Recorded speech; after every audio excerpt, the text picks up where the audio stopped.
Franklin County Commission will now come to order. This is our regular meeting for Wednesday, June the 4th. It's good to see everyone here this morning. We're going to go ahead and open with the prayer and pledge. Commissioner Ward, will you lead us this morning in invocation? Yes. Lord, we come to you today on this rainy day to conduct our county business. We pray for people in the community, Lord, and everywhere else that just needs your healing touch today, Lord. We pray for everyone in the room. We pray for everyone in our community. And we hope that we will conduct business today under your hand, Lord. And in your holy name we pray. Amen. Amen. I pledge allegiance to the flag of the United States of America and to the republic for which it stands, one nation, under God, indivisible, with liberty and justice for all. I have an echo. There is an echo on some.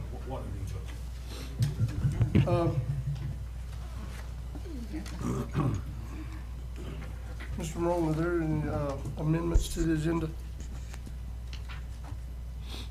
No, sir, they're not. I didn't receive any change in reports.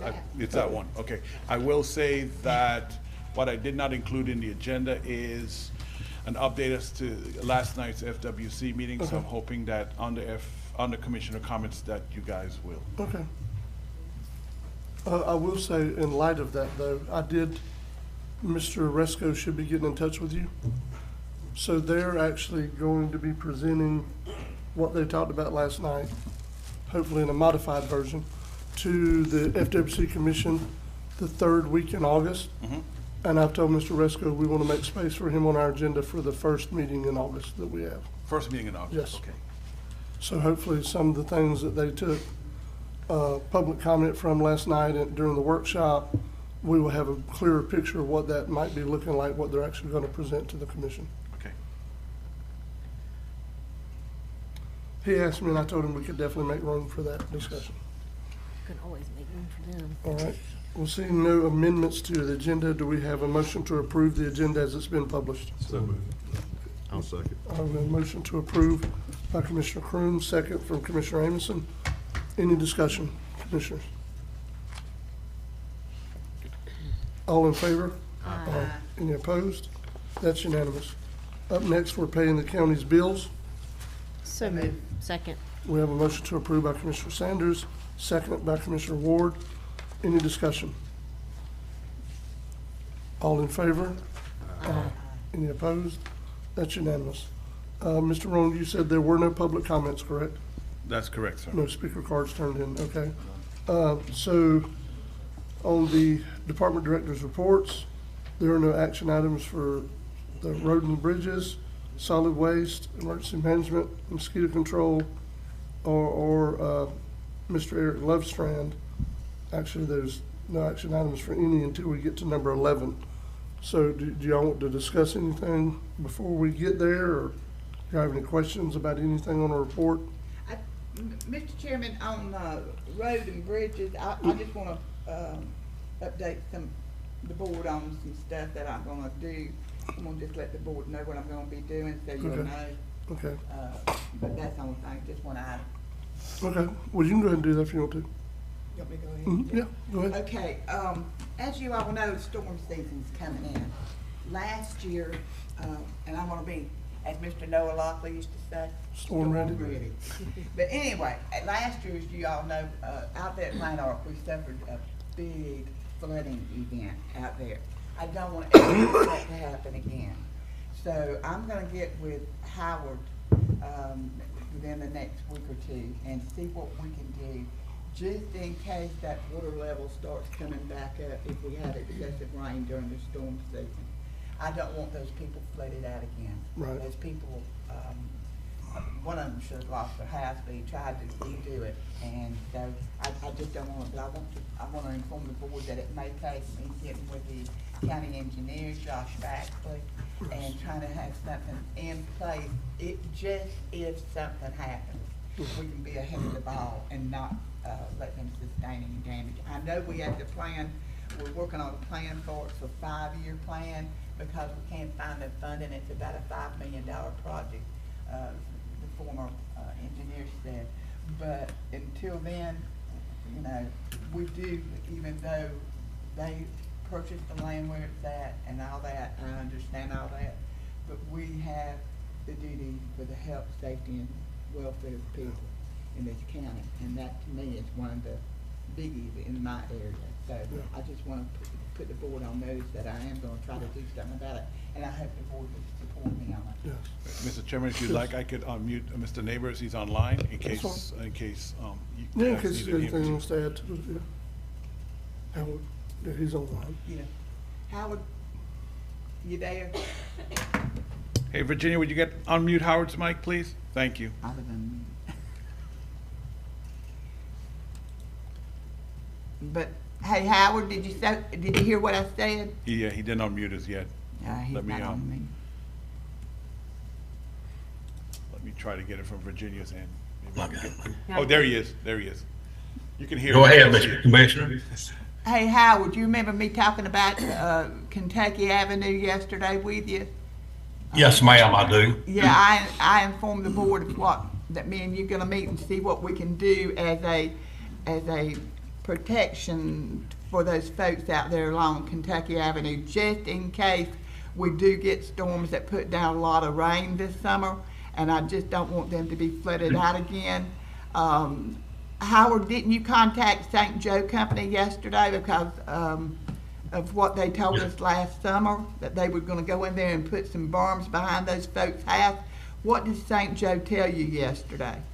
Yes, ma'am, I called them yesterday and they told me that they kind of researched it, thought that there was a natural rain and they didn't need to mess with it. They said, when you get a lot of rain, the ponds in that area overfills and drains and goes to the lowest point. So as of now, they said they wasn't gonna do nothing in that area.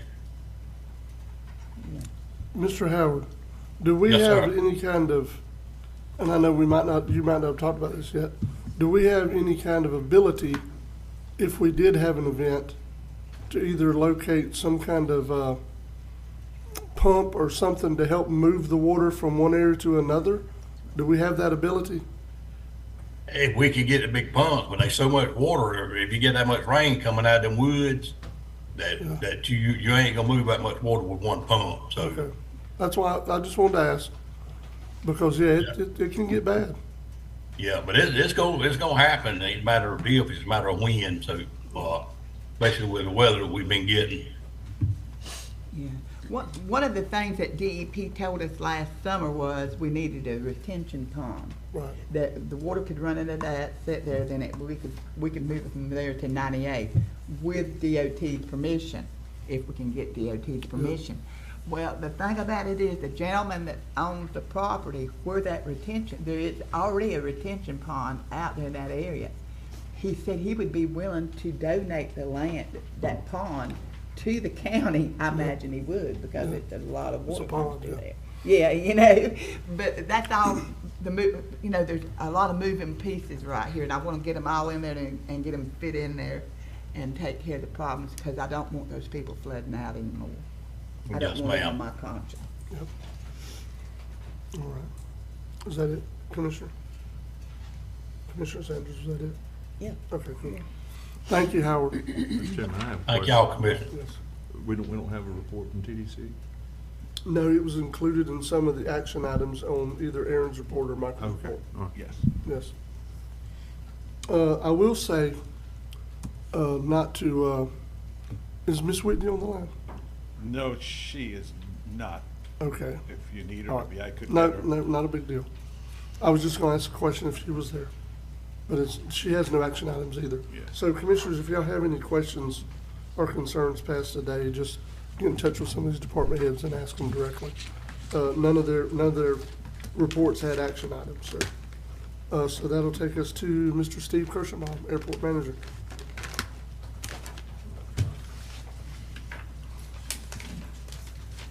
Thank you, everybody, for having me today, and thank you for all the proactive help the past few months, the past few years. I just have 2 action items and one small discussion thing I was going to ask for permission. It'll be short. The fuel farm, I called the contractor who did the fuel farm, and I can't get legitimate bids to remove it because nobody wants to give a bid and show their hand. but the people who put in the fuel farm said it would be somewhere between $200,000 and $300,000 to remove the fuel farm. I set up a meeting locally with Gander Fuel Oil, and I had Joe and Jim look. They were interested in possibly just taking the tanks and doing it to DOH standards. But after they looked at it yesterday, they said we got to paint these tanks. They're rusting out. It's going to be a lot of money for us to do it. They're $60,000 tanks each new, so they're going to say no on it. But Carabel Airport is interested in one of them. I spoke to Commissioner Ward yesterday, and I spoke to City of Carabel. If they're willing to incur the expense to remove one of them to Department of Health standards, that gets one of them out of the way. The other two, I spoke to our auctioneer, and he said he could definitely get rid of them at auction. But we're talking, if we want to mothball these tanks, it's $30,000 to $50,000 to mothball them, and they're going to continue to rust and deteriorate. If we want to mothball them and paint them, it's going to be around $100,000. So my suggestion, and the AOED's suggestion, is get rid of the fuel farm. Either auction it off or have somebody remove it at no cost. So what I'd like to do, if it works with all of you, is, with your blessing, is offer up one of the tanks to Carabel and see where it goes from there. And either if we get a go or no-go from Carabel after they evaluate it, call John, the auctioneer, in and tell him to put up the fuel farm for auction. And whoever removes it, they have to remove it to Department of Health standards. Right, okay. Mr. Rowan, isn't there something about this on your report? It was, but Steve and I talked yesterday, and I asked him to call Commissioner Ward, and then he followed up with Carabel. So it kind of pretty much voids the item in my report. It was the same thing, Okay. to make sure this board was aware that Carabel wanted one of the Okay. tanks. And they also want that generator, Aaron and Steve, that valve generator, once we get the new one, they want to know if they can get that too at some point, once we're able to get the generator from the grant. Mr. We Chairman. actually got the generator from the grant for the runway lights. The generator is just sitting there deteriorating. If they want to pick it up now, I could call them up and tell them to pick it up. If John Collins says that you could do that, I'm good with that. Okay. I mean, Yeah, that would be fabulous. I'm sorry, Go, Commissioner. Commissioner Ward. Mr. Chairman, just while we're talking about the subject, the Mayor Brown of Carabel did reach out to me about this. And I'm all about it. I know we're trying to raise funds for the airport, but I mean, the way I look at it is we're helping a city out that's in our county that needs it. In addition, they gave us land for our new Lanark fire station with no questions. So, I feel like that, hey, we can help them out just like they help us out. I feel like it's something that we need to do. If that's what they want to do, then I'm all for it. I don't have any issue with it at all. I support you on that, I Commissioner. appreciate it. So where are we at right now? Do we need to make a vote to offer them those two things? Yes, And then I think so. go from there? I would ask the board Okay. to do Yes, that. Bob. Sorry. Yes, sir. My motion. We were talking about a tank and a generator, correct? Yeah, Okay. I'll make the motion to donate the generator and whatever tank to Carabel City if they so choose to get it. I make a second. Well, I'll second. Question. All right, so we have a motion to approve from Commissioner Ward. It's been seconded by two, Commissioner Crew and Commissioner Sanders. Commissioner, go ahead. With this fuel tank that we're donating to City of Carabel, is it operational? yes, Okay. yeah. There's actually three of them, two of them that are operational, one that has sat for years, and they're from around 1995. And we have a brand-new fuel farm with two 12,000-gallon tanks, and God knows when we'll ever need that, so that'll just further deteriorate. So I'll be glad to get it out of there. Is one better than the other? Yes, Okay. so we'll make sure they Make get. sure they get the Offer best. offer the best, yes. I don't want to give them junk. Yeah. Okay. Yeah. All right. All right, any other discussion before we vote? All in favor? Aye. Any opposed? That's unanimous. Thanks. All right. You're welcome. Go ahead, sir.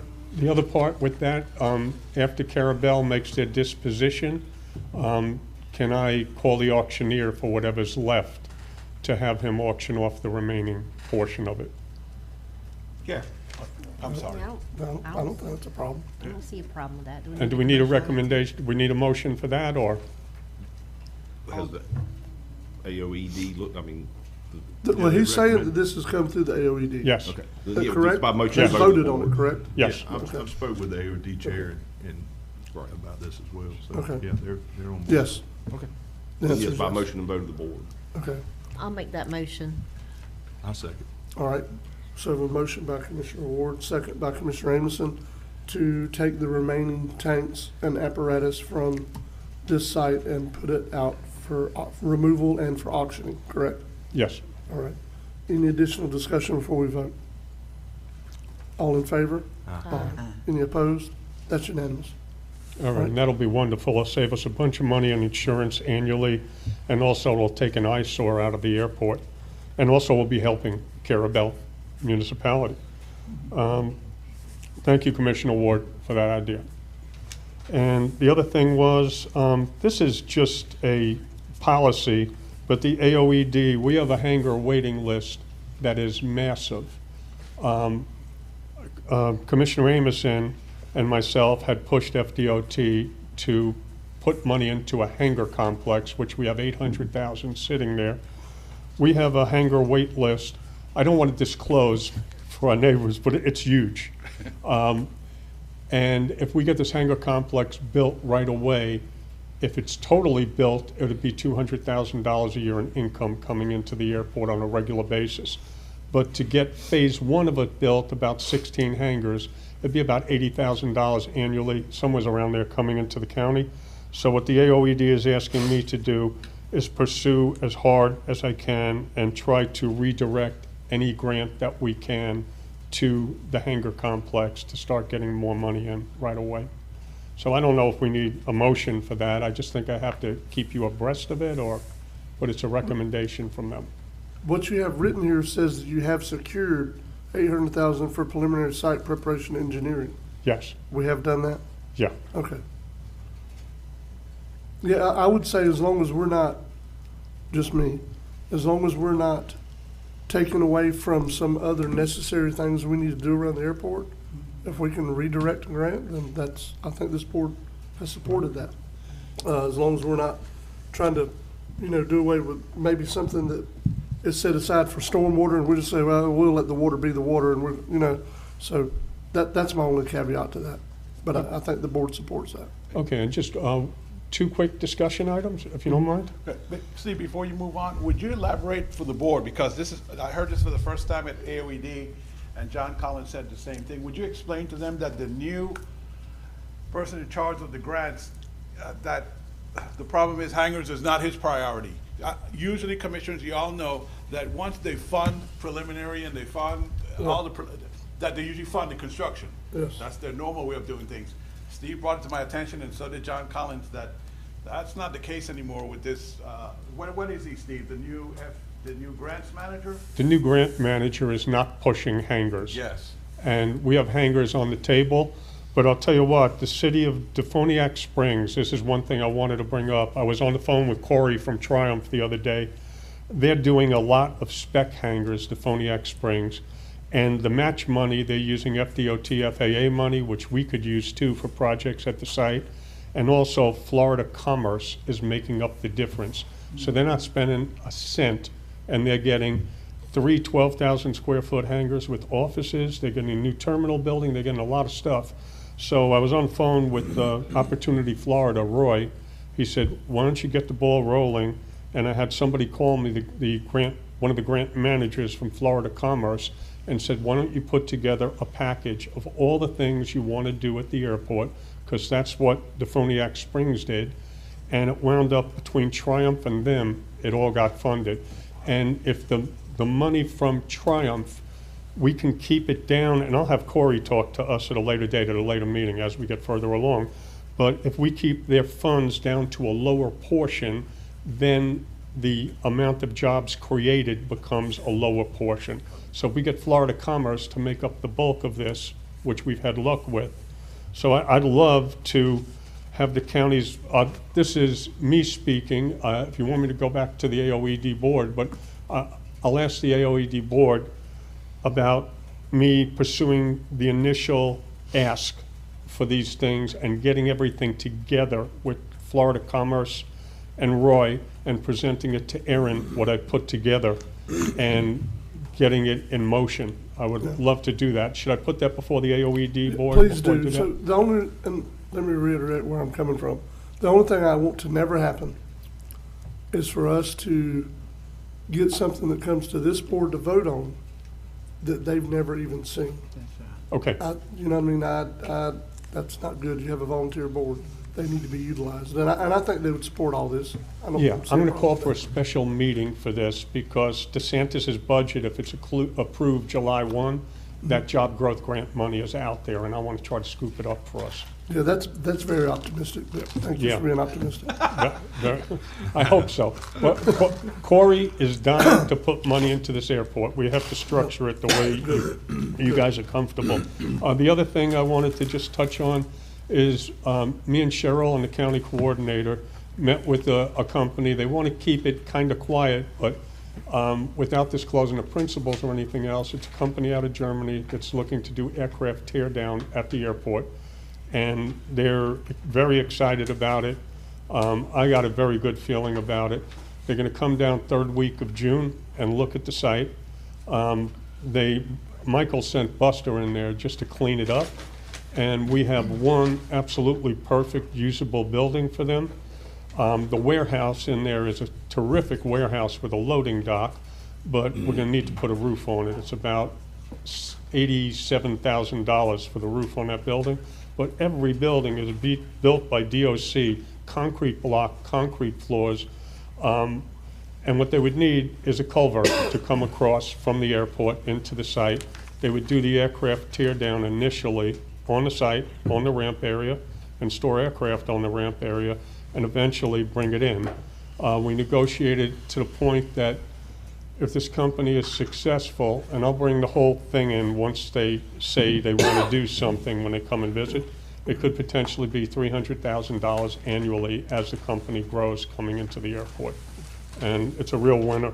And Cheryl, thank you for opening my eyes with that one, and that was a great meeting. So I'll keep you posted, and also wanted to give a big shout out to Buster. My God, I'll get you guys pictures the next meeting. It's starting to look incredible in there. Any questions on any of that, or? Any questions, Commissioner? Actually, Mr. Chairman, I got a question. It was asked by me a few days ago.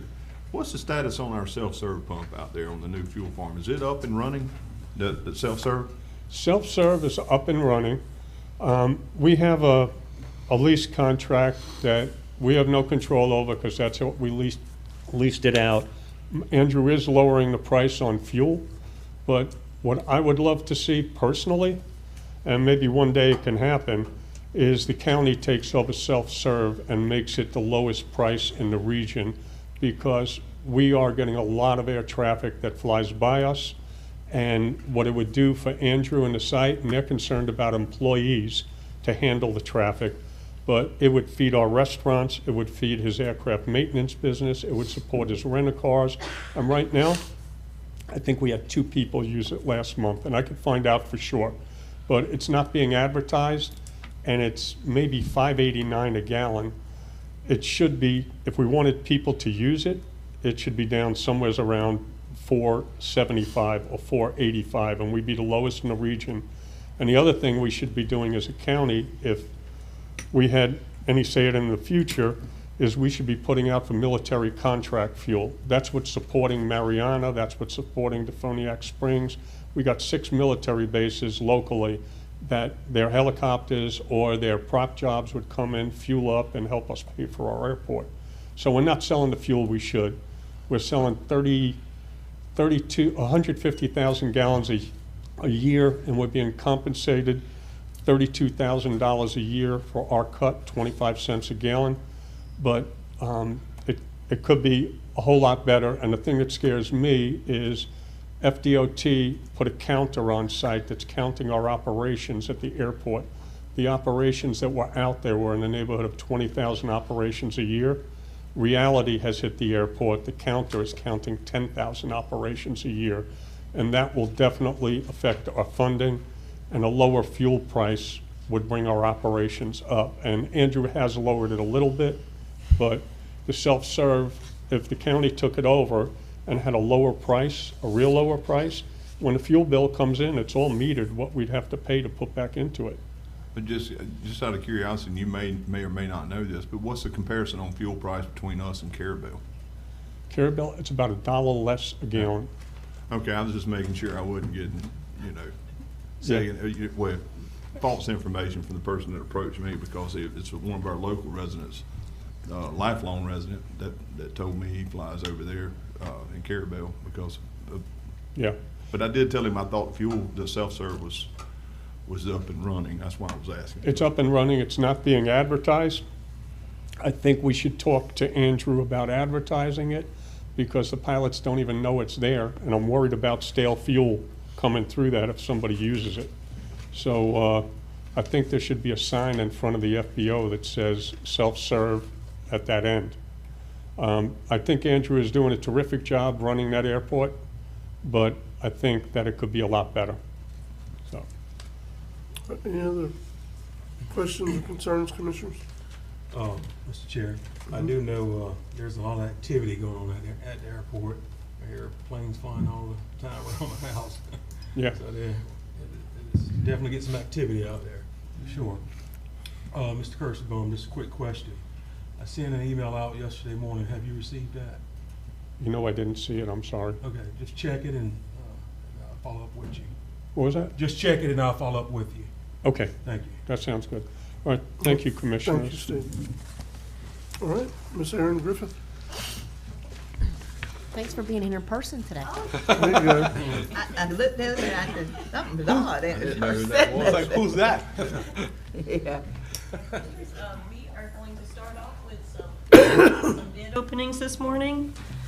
The first one on your agenda, the notice to receive bids for the Fort Coombs Armory and Convention Center renovations Phase 2.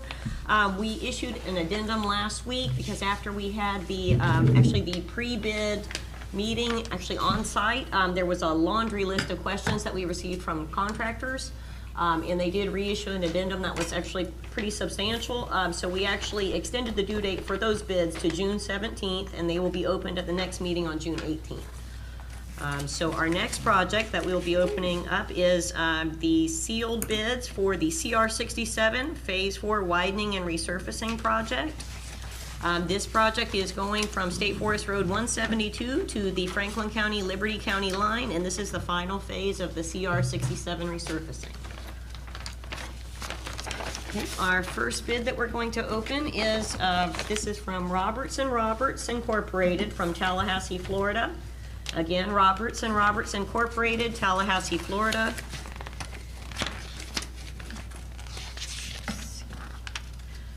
Ron, do you have a pen?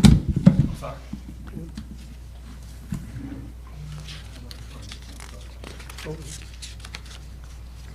Okay, their total base bid is $1,896,302.40.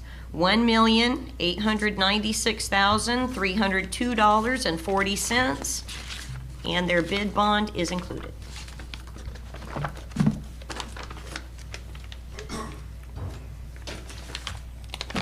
Okay. Our next is from Davidson Contracting Group from Havana, Florida. Davidson Contracting Group in Havana, Florida.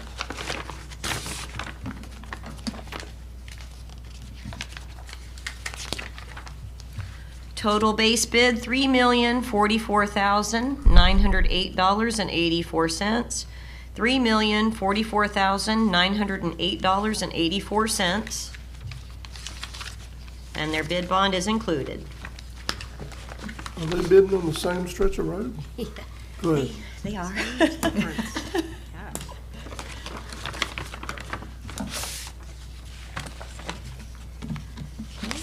This next one is from C.W. Roberts Contracting in Tallahassee, Florida. Again, C.W. Roberts Contracting in Tallahassee, Florida. Total base bid, $2,330,562.92. $2,330,562.92. and their bid bond is included. And this is the last. This is Pygott Asphalt and Site Work LLC from Crawfordville, Florida. Again, Pygott Asphalt and Site Work LLC from Crawfordville, Florida. Total base bid, $2,437,493.50. Again, $2,437,493.50. And their bid bond is included. All right, and who's gonna be the review committee, Ms. Aaron? Yes, these will be released to Dewberry, the design engineers, for their review and recommendation. I make a motion, we turn this over to Dewberry for recommendation back to them. Okay. We have a motion to approve that action from Commissioner Sanders, Second. second by Commissioner Ward. Any discussion before we vote? All in favor? Aye. Any opposed? That's unanimous. Go ahead, Ms. Aaron. And Commissioners, and this next one is actually for the construction, engineering, and inspection. This was actually an RFP that was sent out, and we do have quite a few firms to go through here.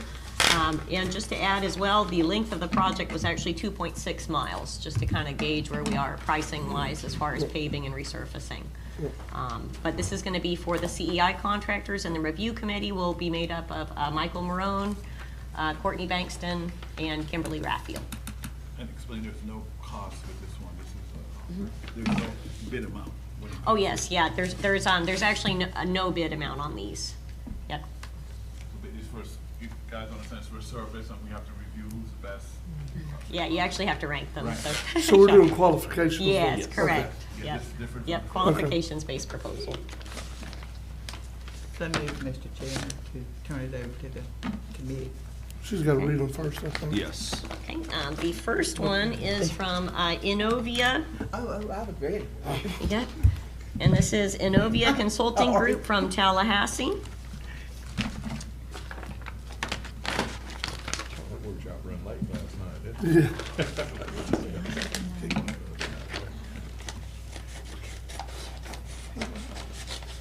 Innovia.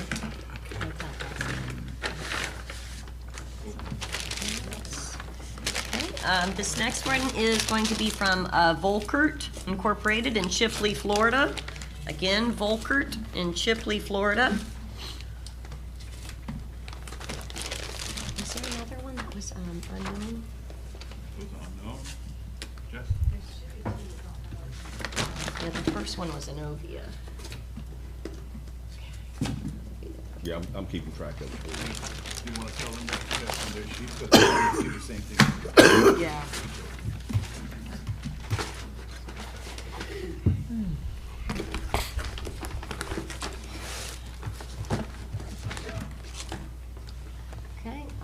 Okay, this is the other unknown, and this one is AECom from Tallahassee. Again, AECom in Tallahassee, Florida.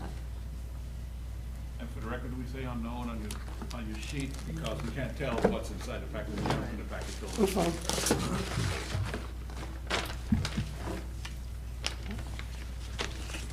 This next one is, let's see. Okay, this one is Anchor CEI Incorporated from Panama City, Florida. Anchor CEI, Panama City, Florida.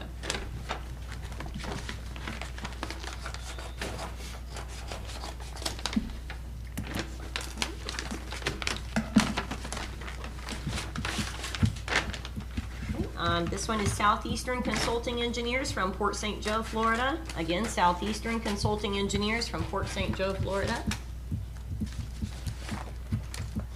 And that is a lot of proposals to go through for you all. That is a good change. I was gonna say that. Yeah. We've had times we've either RFQ to RFP and hardly had any response. Yes. So, yeah, Yep. that's a good change. Thanks for putting me in the committee. You heard that?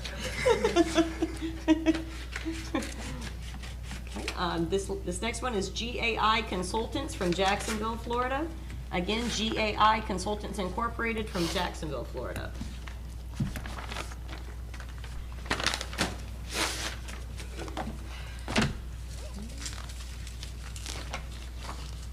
Okay, this next one is WSB Incorporated, and they are from here.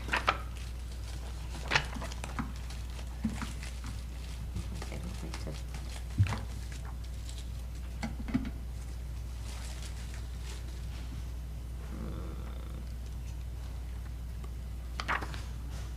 Oh, actually from Minneapolis, Minnesota.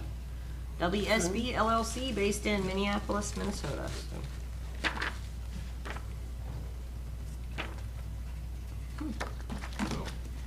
Wow. Construction is Interest slowing from down. all over. Yeah. Okay, and this last one is from, let's see, this is Smith Seckman Reed Incorporated. They are in Crestview, Florida. Yep, Smith Seckman Reed Incorporated from Crestview, Florida. Somebody better sharpen Make a motion. Mr. Chair, I'll second Commissioner Sanders' motion. So we did have a motion earlier by Commissioner Sanders to turn this over to the review committee. Was seconded by Commissioner Anderson. Any discussion before we vote? I've just been waiting for this project to go, and now this time they did 2.6 miles. Mm-hmm, correct. Before, it was a mile and a half, mile and a half, mile and a half. Yeah. So, anyway. Yeah, which actually, it appeared that the resurfacing bids, Yeah. though, did come in a little less than $1 million a mile at this point, so maybe that's helping out some. Sounds Maybe like the a prices pretty are big coming deal. down. Finally, huh? Yeah.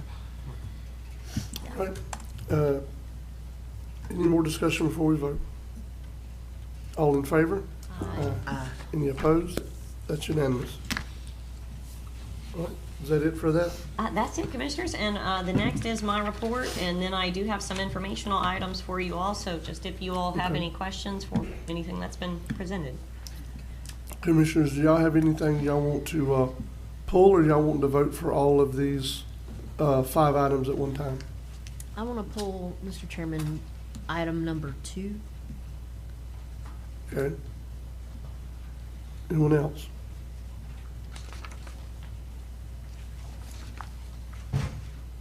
All right, so what is the pleasure of the board on action items 1, 3, 4, and 5? So moved. We have a motion to approve by Commissioner Groom, second by Commissioner Anderson. Any discussion before we vote? All in favor?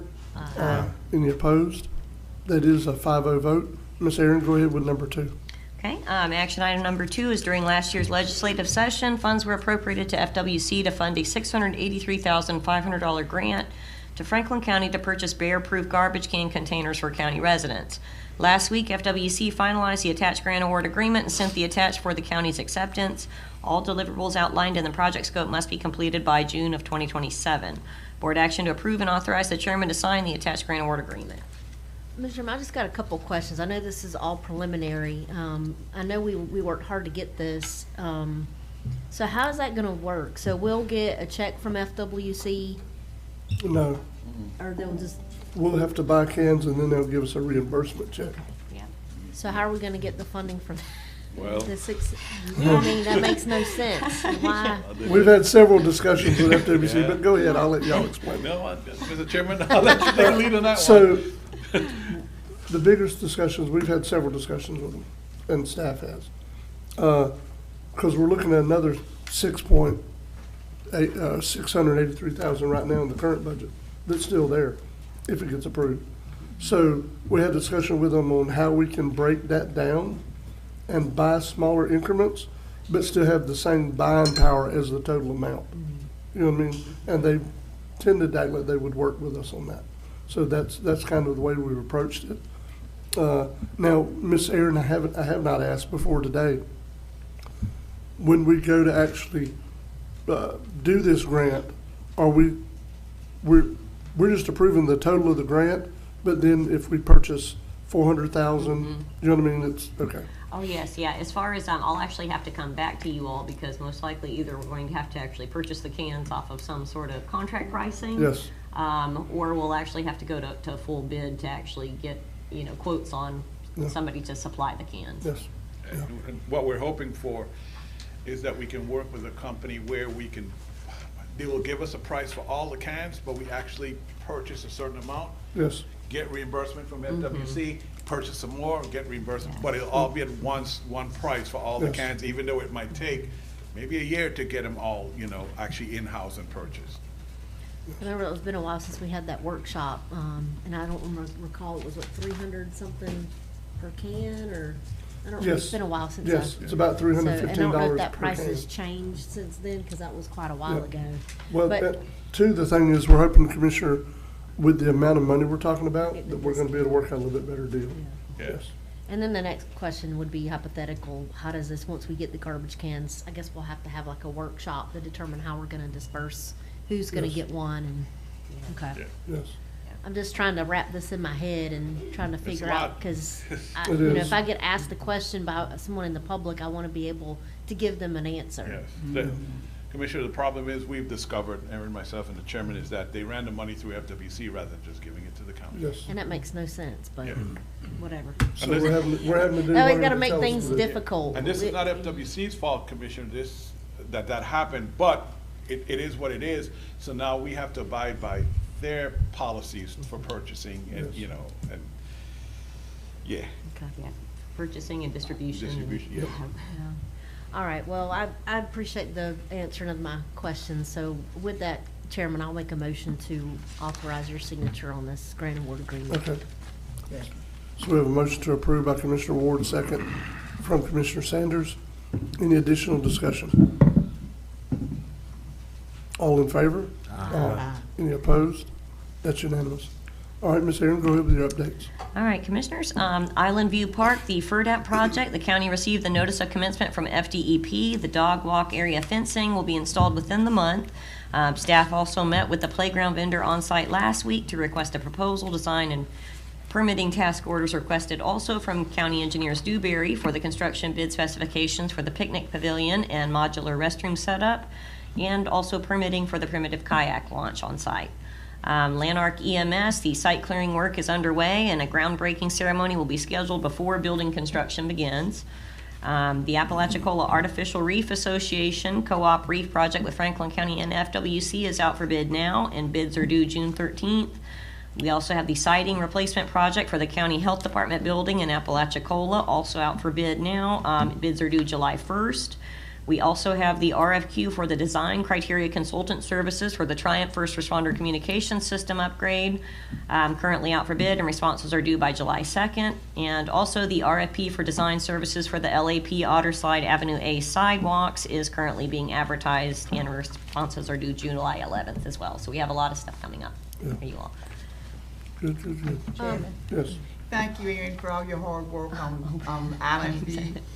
I'm happy as the Lord. I'm telling you, I can't hit, we got so many projects going in line, Yep. that's so good. But the one thing I wanna say too, is when we do the groundbreaking for the EMS out there, let's include the Lanark Fire Department, since Okay. they're reopening everything, and let's have a groundbreaking / grand opening of the fire department Okay. out there, to bring the confidence of the people up and everything, and show them what you are getting for your money. And, it's just a good thing. And 67 is gonna be finished, then we'll have to start on the first page again. But that's the way it goes. that's right, I'm telling y'all.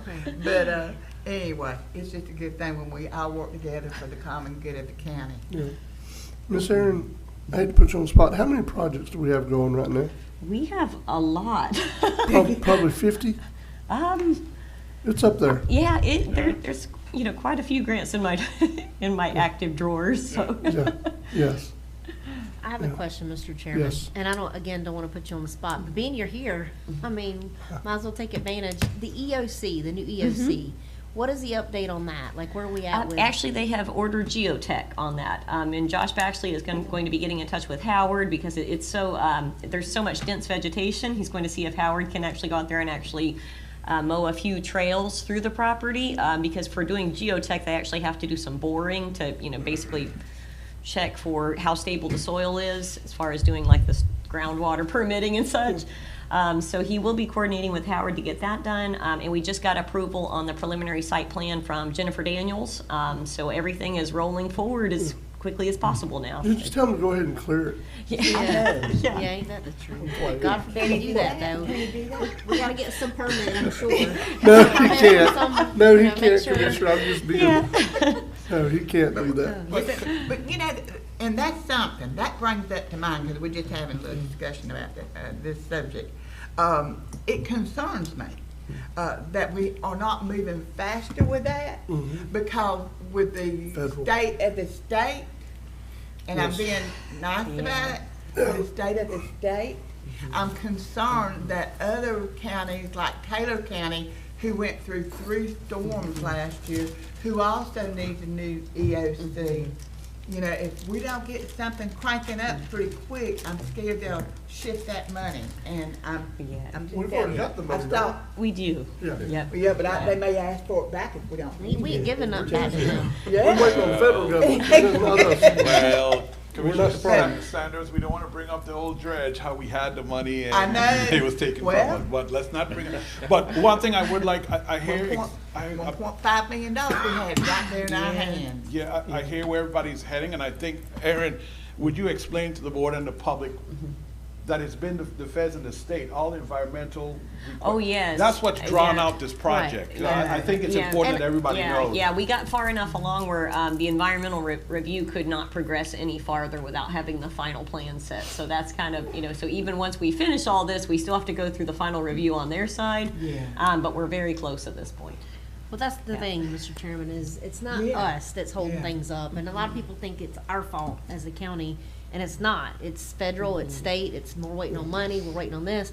Believe me, I wish as a commissioner, I tell people all the time, the most frustrating part is I can't get things done like that. It's, well, it's, I mean, I've been on this board 5 years, and we're still talking about stuff that we were talking about when I first came on the board, and you guys that have been here Well, longer can elaborate even more, but it's Well, just frustrating. and see, on the EOC, we were working on that well before I retired in 2018, and we're still working on that.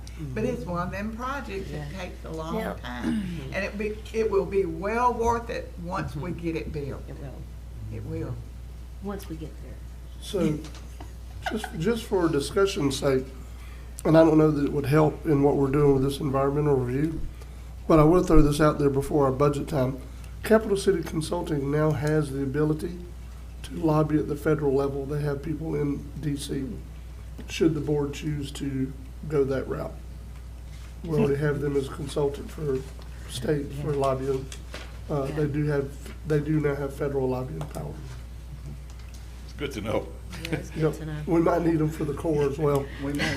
Oh, boy. Yeah. Yep. Might need a SEAL team for the Corps, but anyway. Yes. All right, anyone else have any questions for Ms. Aaron? Aaron, I don't have a question, but you answered it in your miscellaneous updates, but I was just asked recently about the siding on the health department. Oh, okay. So, Oh, great. you answered my question on that. Okay. And also, someone just brought about how many projects we had on.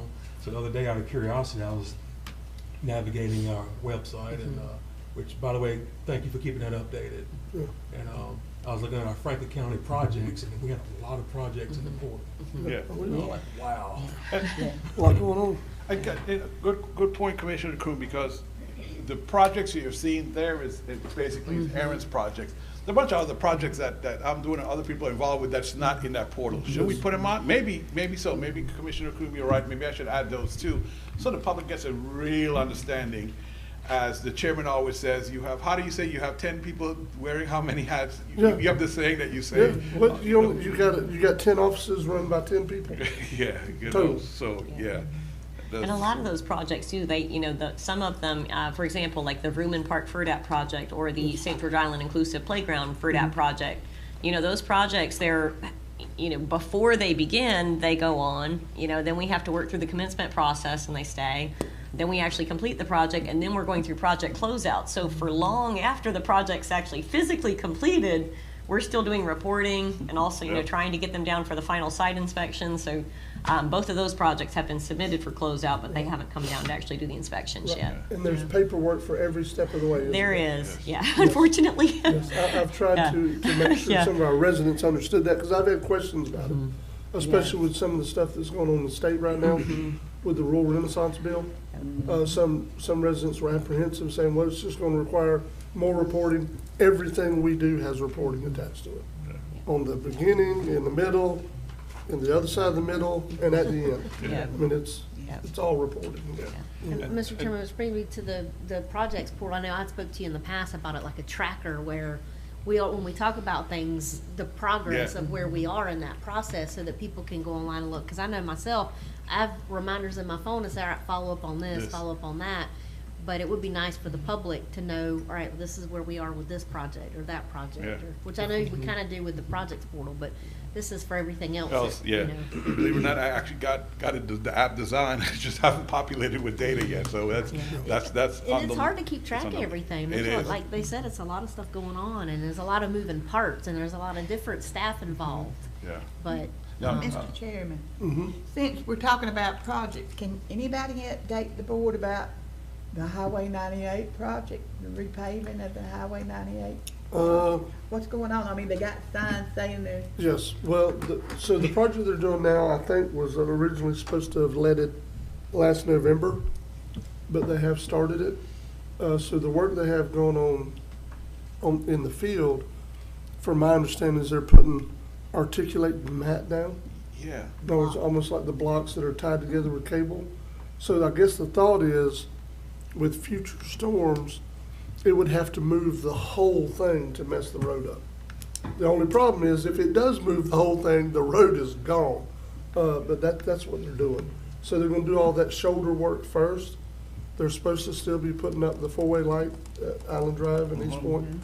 And then when they get through with all that, then they're gonna do the resurfacing. Okay, 'cause when they and it's started. in that- phases too. It is So in it's not gonna phases. be all done at once, unfortunately. You know, last And they should be following up with going from the end of that, at Jefferson Street and East Point, to going all the way to the Carabel Bridge, because that was actually supposed to start Is this it month. Franklin or Jefferson?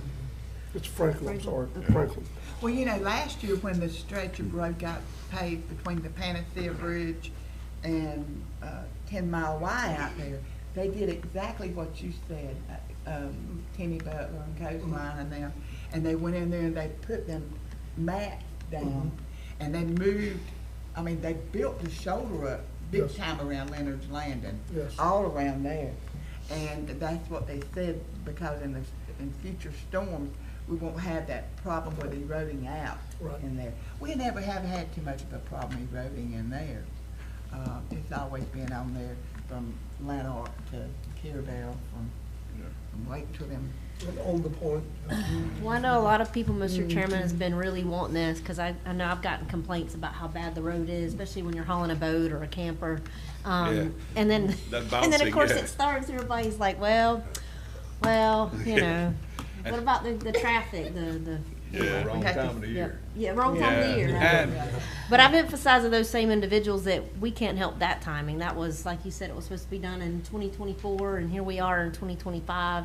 I'm just glad it's being done. yeah. Yeah, it could have been done at a different time of year, but really and truly, it's not our call. It was And be their ready, call. commissioners, because the contractor told me that at some point, they're gonna be working 24/7. So you're gonna get a whole different set of complaints. I'm just. Well, at just least they're saying working to that. get it done Yeah, quicker. they are. And they are gonna do some work at night. I do know Yes. that, Yeah. so that's a good thing, but. And Commissioner Krumah, Commissioner Amison, it's nice and all right now because it's the time of year, but the Armory project just started.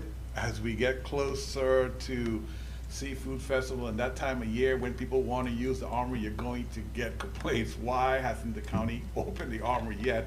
Towards the end of the year. So what I'm gonna try my best to do, work with Aaron and Kim, is keep at least once a month, keep you guys updated, the entire board, as to where we are with that project, so the public knows and you guys could relay that information.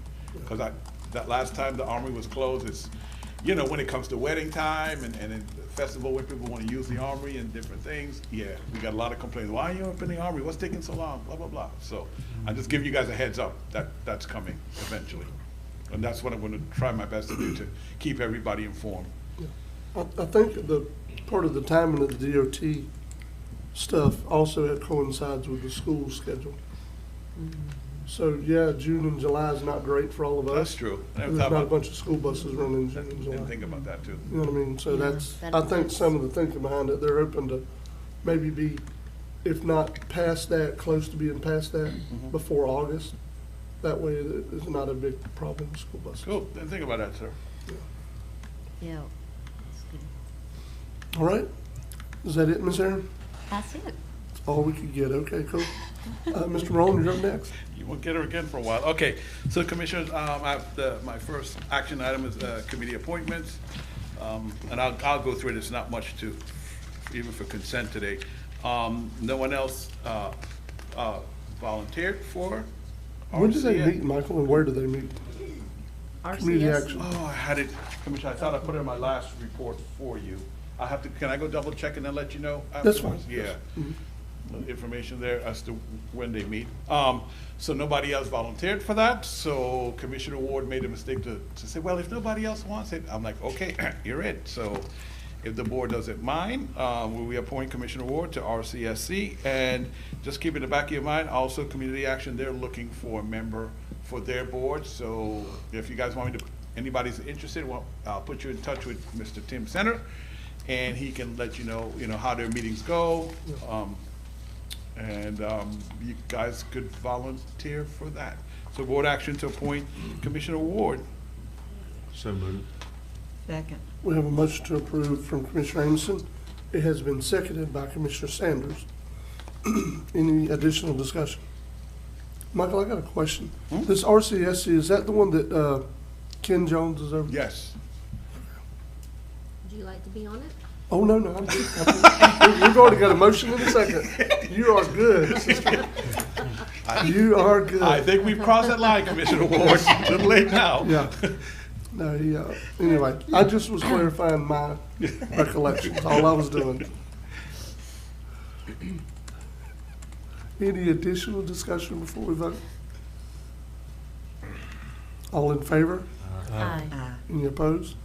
That is a 5-0 vote. Mr. Chairman, is Mr. Jones gonna reach out to, not Mr. Ken Jones? Yes. Gonna Yes. reach out to me? I will. Okay. Yeah, he's eagerly awaiting, so yes, I All will. We address item 2. Item 3, I have to thank Commissioner Kroon for his forward thinking, because I did not even start to fill out the calendar for the rest of the year yet, and he caught on those FAC conferences that you guys have coming up. I know some of you attend, if not both of these, at least one of these. So do you want to move those meetings to the Tuesday prior to the scheduled Wednesday meeting, as I have in my report? Yeah, that's Could you probably at least best look way at to your do it. schedules and then get back to me at the next meeting? I'll add it to my Yeah, let's do that. next report? Let's Okay. do that. Yeah, because that November. That way we're not trying to make our mind up I on the know, fly. Yeah. Tuesdays aren't good for me, but I can, if we're gonna have it on Tuesday, I'll have to put in time to take off work. Yeah, that Now, We'll figure it will you out. be traveling to the conference though? That's what you have to look at your schedule Yeah, also. yeah, I'll look at my schedule. Again- Because, I mean, I do like to go Yeah. to the conferences, but. Yeah. And that is bad. Commissioner Kroom is so good, he remembered that you went to one of these conferences the last time. Which one was it, Commissioner Kroom? Policy. The policy she went to, yeah. Yeah. So, yeah. Well, I and couldn't make that one. that November is kind of close to Thanksgiving and hunting season too, so you gotta be careful with that. I can't miss them days. But You live in the woods, at least I can hunt. I mean. it's Okay. illegal. Don't forget about your EMS workshop tomorrow, right here at 6 o'clock. And next, Friday the 13th. Oh, that ad on Oyster Radio. The PUD public hearing. Don't forget about that one. And that's at 6 o'clock. Yes, that's also at 6 o'clock. I think Attorney Schuler has a little bit more about that in his report. He has some documents for your review. Northwest Florida Water Management District, every couple of years they come here for their meeting. It's going to be in here. I will put, sometimes they ask like for the chairman to come and welcome everyone. I'll put that in case any other commissioner wants to attend for a few minutes. I'll put that notification on the website. Career Source, because the Armory's closed, they had to relocate, and where they're relocated to basically is free. And the chairman has a saying, if it's free, it's for me. So basically, they're going to stay there even after we reopen the armory. So they kind of basically terminated their lease, which is fine. We got no problems with that. Mr. Chair, where did they relocate to? From what I've heard, it is at the school district office Okay. over in East Point. Apparently, Okay. there's a whole bunch of the nonprofits that this. Well, when had we were to- in the meeting. Yes. Yeah. Yes, remember, it's that had to leave the city hall. We won't get into that discussion. We have the issues of their own. And so a lot of them are actually relocating there and some of them have been told they can have it for free. But That's lucky for that. To so. elaborate on that, superintendent said, we've got to run the air, the heat and cooling, and it's the people's buildings. If they need it, these nonprofits, come on over, because it's not gonna change. It's not gonna cost them any more, any Yeah. less, because they've got to maintain, Yeah, unfortunately, Yeah. we don't have that kind of space, and the little space we do, we do No, have to rent. It's a good thing that they have that, especially. So the city of Appalachia is still gonna have to tear down the whole building? Yeah, if you listen to the Basically. rumors, yeah, that's one of their considerations. Go clean out Yeah. my locker. I think they got a workshop tonight to discuss this. Oh, really? Yeah. Okay. You gonna go, Commissioner Crooms, and listen? I don't think I'm attending tonight. I went last night before I came to the Okay. FPC. Yeah. What I heard, Commissioner Crew, the last workshop they had about that building didn't end so well, so. I anticipate that as well. Tonight too, Yes, really? yeah. Oh, God. Okay, then, if you guys go, I'll bring the popcorn. And your next meeting is Wednesday, June 18th at 9 o'clock here. Update, couple of things. So, that's not on my report. I will run the ad. I fell behind between the holiday and a couple other things. The TDC vacancy, that ad I'm going to should have that ready, if not the end of this week, by next week for the newspaper. I'm gonna probably run that for 30 days. We're looking for either or, collective tax or non-collective tax for that one. Thank God we have that flexibility. And so hopefully in about a month and a half, Mr. Chairman, I'll be able to have some people in front of you for this board to select someone for that, which will help you with your meetings and, meeting quorum.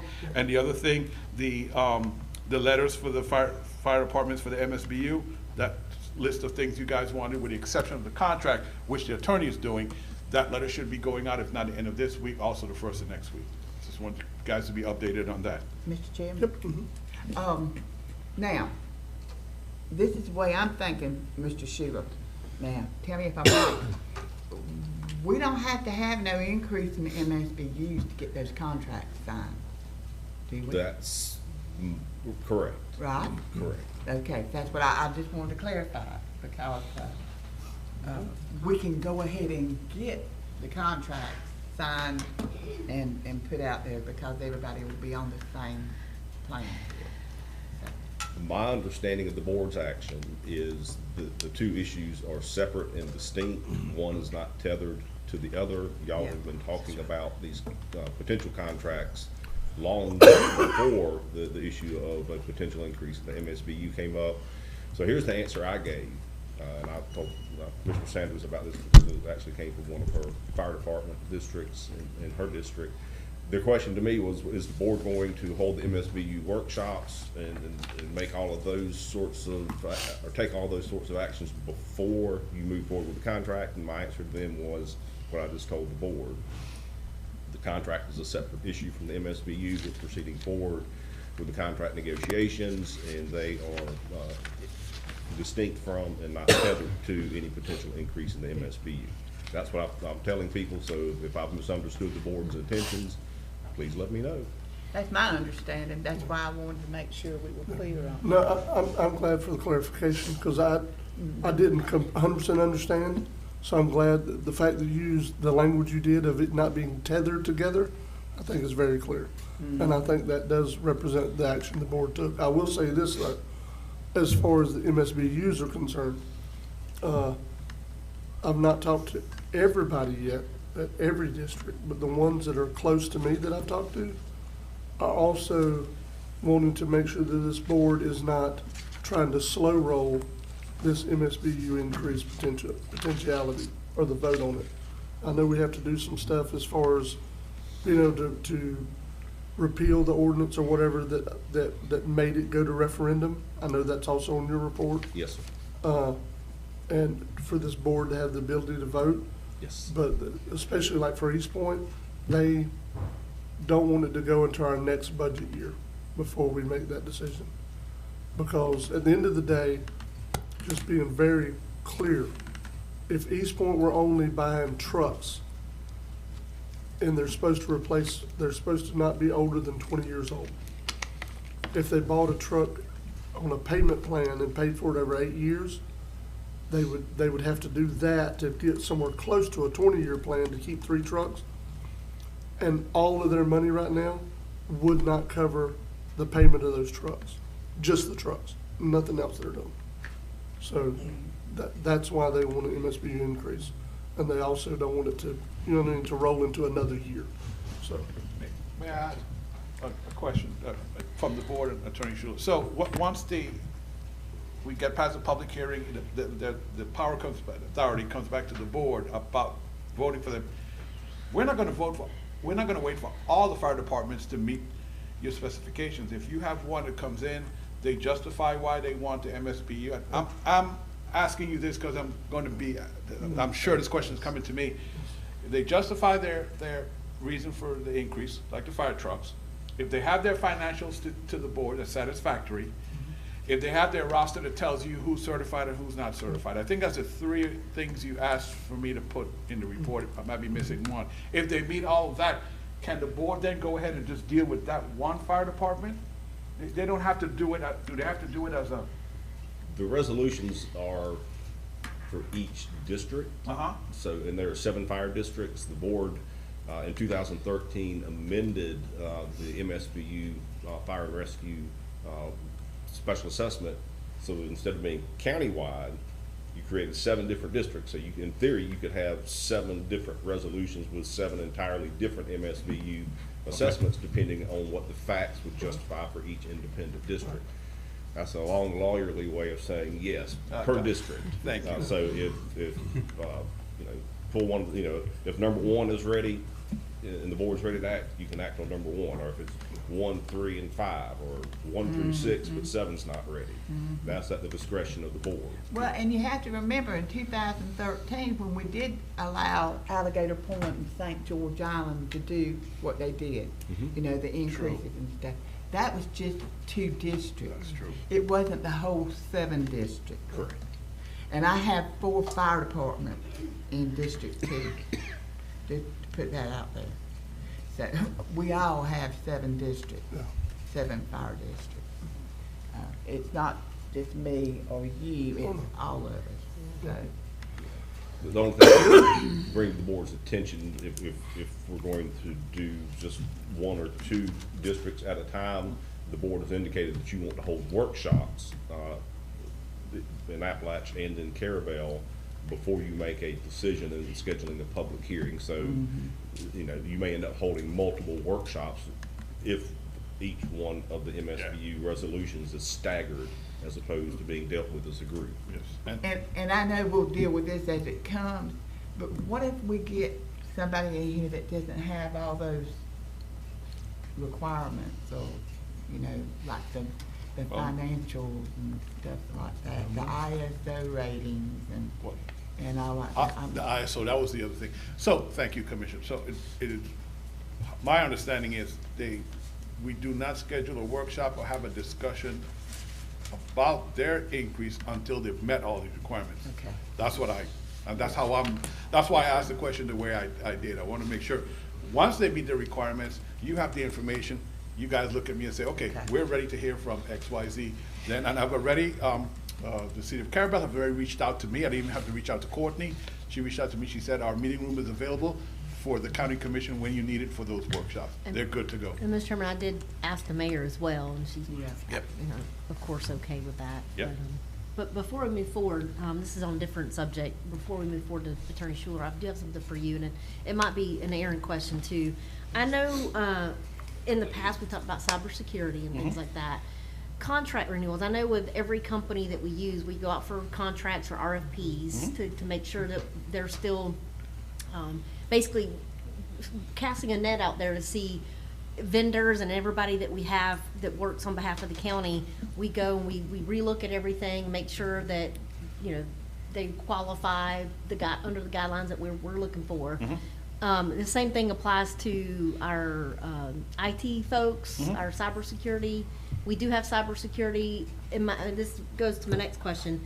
When we have something that's like a website with sensitive information, for example, like the hospital, do they not have a duo authentication program where if they're going to access their online portal for their healthcare or anything like that, being that it's HIPAA and all that, is there, like, do we need to have a different set of IT security functions for that? So, Or if you could, Okay, so unfortunately, I missed there was an IT shade meeting that the hospital had here last week, and it's good. It ran, their meeting ran later than I expected, so I was, by the time they started that shade meeting, I was unavailable to participate. I think it's recorded. I have to go to David's office to see it. It's not something he would send out to me. But I'll have to, long story, I'll have to ask him what, I'm sure from that meeting, I could be able to tell you what their security procedures are. okay. As it relates to I could speak for the building department and administration, and Aaron and the clerk could speak about the financials separately. All of us, everything we have is in the cloud. So that vendor is responsible for the security of that site and for keeping backups of all that information at off-site locations. So that's why I would prefer to pay more money for that than try to maintain a service, because we don't have a true IT department here to maintain that. I just don't have the time to maintain that myself. So that's why we use a lot of online security as a service is what they refer to it. So like our Office 365, for instance, we have Intact. They provide all the security. Microsoft, of course, has off-site, and probably somewhere in Europe somewhere, to be honest with you, but yes, they still have off-site locations. I'm not that familiar with the hospital, so I'll have to actually I have a call in with David Boland tomorrow to talk about a few things, and I will ask him about that, because another question came up. But I don't know if the clerk wants to speak any on her, because they're the same thing. She has an association that provides a whole IT department that's all they do, is protect the clerk's information. Yeah, I just want to make sure, because I know at our conference in June, I know last year we're real big on cybersecurity. I know they're going to be talking about it this time, and I just want to make sure that we're protected, because it's like we got our building department got hacked. I want to because this is, people are giving their financial information. Say one more time. The building department. Got hacked? You don't remember the sheet they were asking for you don't remember that? But they never gain entry into anything. Oh, no. Yeah. Oh, that was a spam email. Yo. Okay. Yeah, No, yeah. not hacked. Yeah, I mean, that was mean more they of got a in. phishing Yeah, no, attempt. they didn't get hacked. Yeah. well, I stand corrected, but Yeah. the whole point is I want to make sure that everybody's protected and Yes. that nobody's, because, how many people went on, we know we caught it in time, which is a good thing, but that's the whole point. I want to be able to catch things where it can't progress to getting hacked or anything Yes. further. So I just want to make sure we're all protected. That's it. That's all I'm asking. I guess I'll ask David Boland tomorrow and David Walker, if I could get up with him, how they can make a presentation to you at a public meeting that doesn't give away too much information. And I kind of understand that security some things about are proprietary. let me see what he can do about that, okay? Mr. Chairman, if I may, while you're at that, Mr. Morone, won't you also inquire about insurance? I got it on the list to Is ask it him okay? tomorrow. It is on Yes. there? All right. Commissioner Ward, funny that you brought cybersecurity up. I just recently took a class through FIU, cybersecurity, and it's a lot. But I would tell you this, you brought up multi-factor authentication. Now they're hacking that. We just had an incident with that recently, with them hacking the multi-factor, the two-step. Yes, so it's sitting around thinking of stuff, okay? And one person account was compromised. Luckily, it was just one person, but that's how big of an issue it's become now. So I agree with Commissioner Ward. We got to, and luckily the IT department was able to intercept. So that was the other thing, that it wasn't compromised too bad. So with that Yeah. point. Problem is, you can't find out who did it. Like, we'll never probably find out who, No, it's usually somebody from got Bangladesh. spam email in Yeah. our building department, Yeah. because that's the problem, is you can't find out who did it to hold them accountable. in a basement. Yeah. Yeah. Back in the old days, you just got beat up and robbed. Oh, goodness. Well, the problem is, a lot of people say you think you can track them from the IP address, but they're so good that they change their IP address to They- Joe Schmo down the road, and they They'll think that he route did it from it. here to Europe to Yeah. somewhere else and back before, yeah. And I tell you this, you gotta be careful, like, I got an email last week, I got it the second time, I never click on it, but it said from my boss, Mhm. and it said, had his email address, he shared a file with me. And I called him and said, hey, did you send me this? He said, no, so I Yeah. fished it, but it's getting crazy. You know, Commissioner Crew, it wasn't the second week. I don't think the city manager was on, Yes, yeah, working for the city of yeah. Apalachicola. That's right. And by the Yeah. week and a half, the second week, we were getting spam emails from Mm-hmm. him saying he has shared this file with you. And I'm like, okay, I don't even know the man, so I know he's not sharing any Yeah. files with me. So, but yeah, you are so right. And all it takes is that one click, or, you know, or using your pet's name as a password.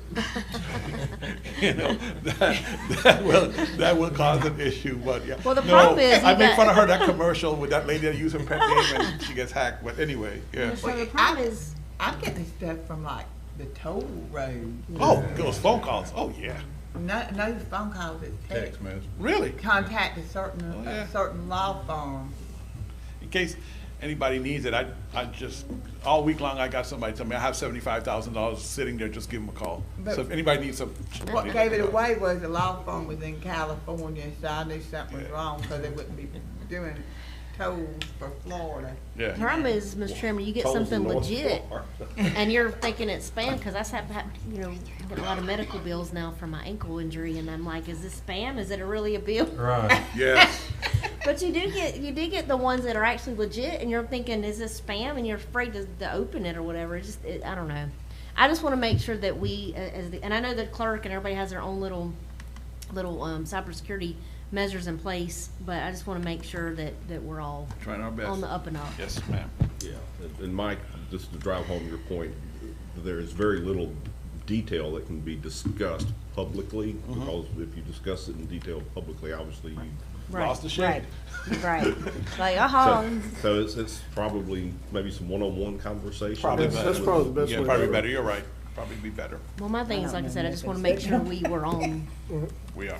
for the public. Attorney Schuler, let me ask you a question. Yes, sir. So, like, disclosing security measures, are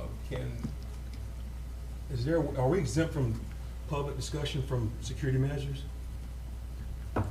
I've looked at that specifically for the hospital, and the issue was brought to my attention by another commissioner last week. And yes, there is a statutory exception Okay. which allows them to have what Mike's sort of generally referred to as a shade meeting.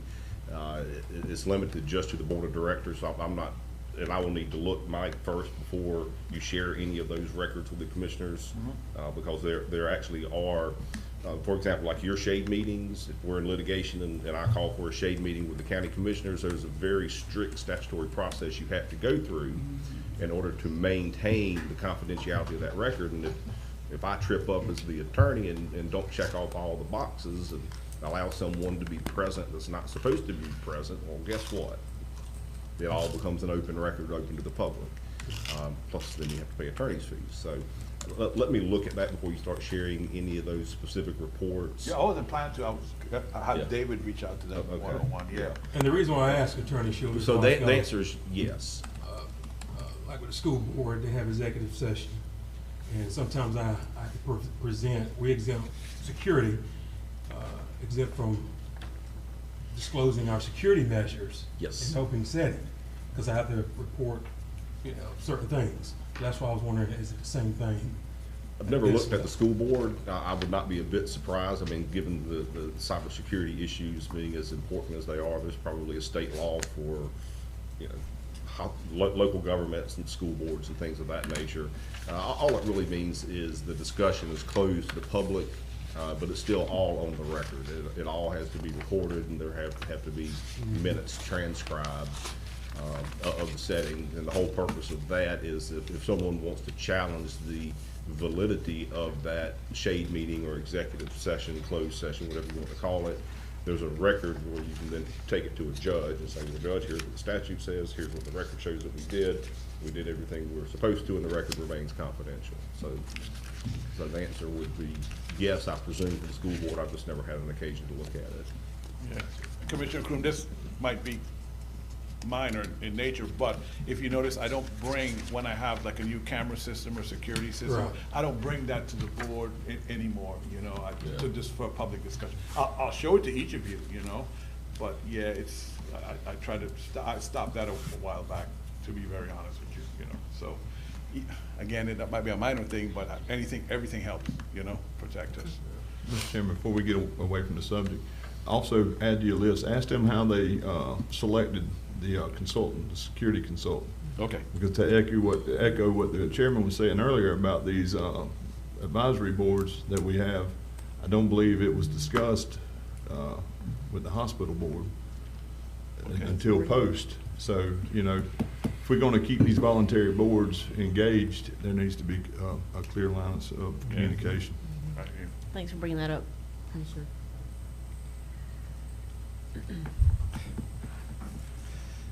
You look like you need a break, Mr. Chairman. No, I'm good. I don't say everything that comes to my mind, sir. I do. Anything else before we move on to Attorney Schuler? All right, Attorney Schuler? All right, Commissioners, just one discussion and possible action item. The remaining items on my report are simply information and discussion that the board wants to discuss. But what I am looking for some guidance from the board on regards your 5 golf cart ordinances.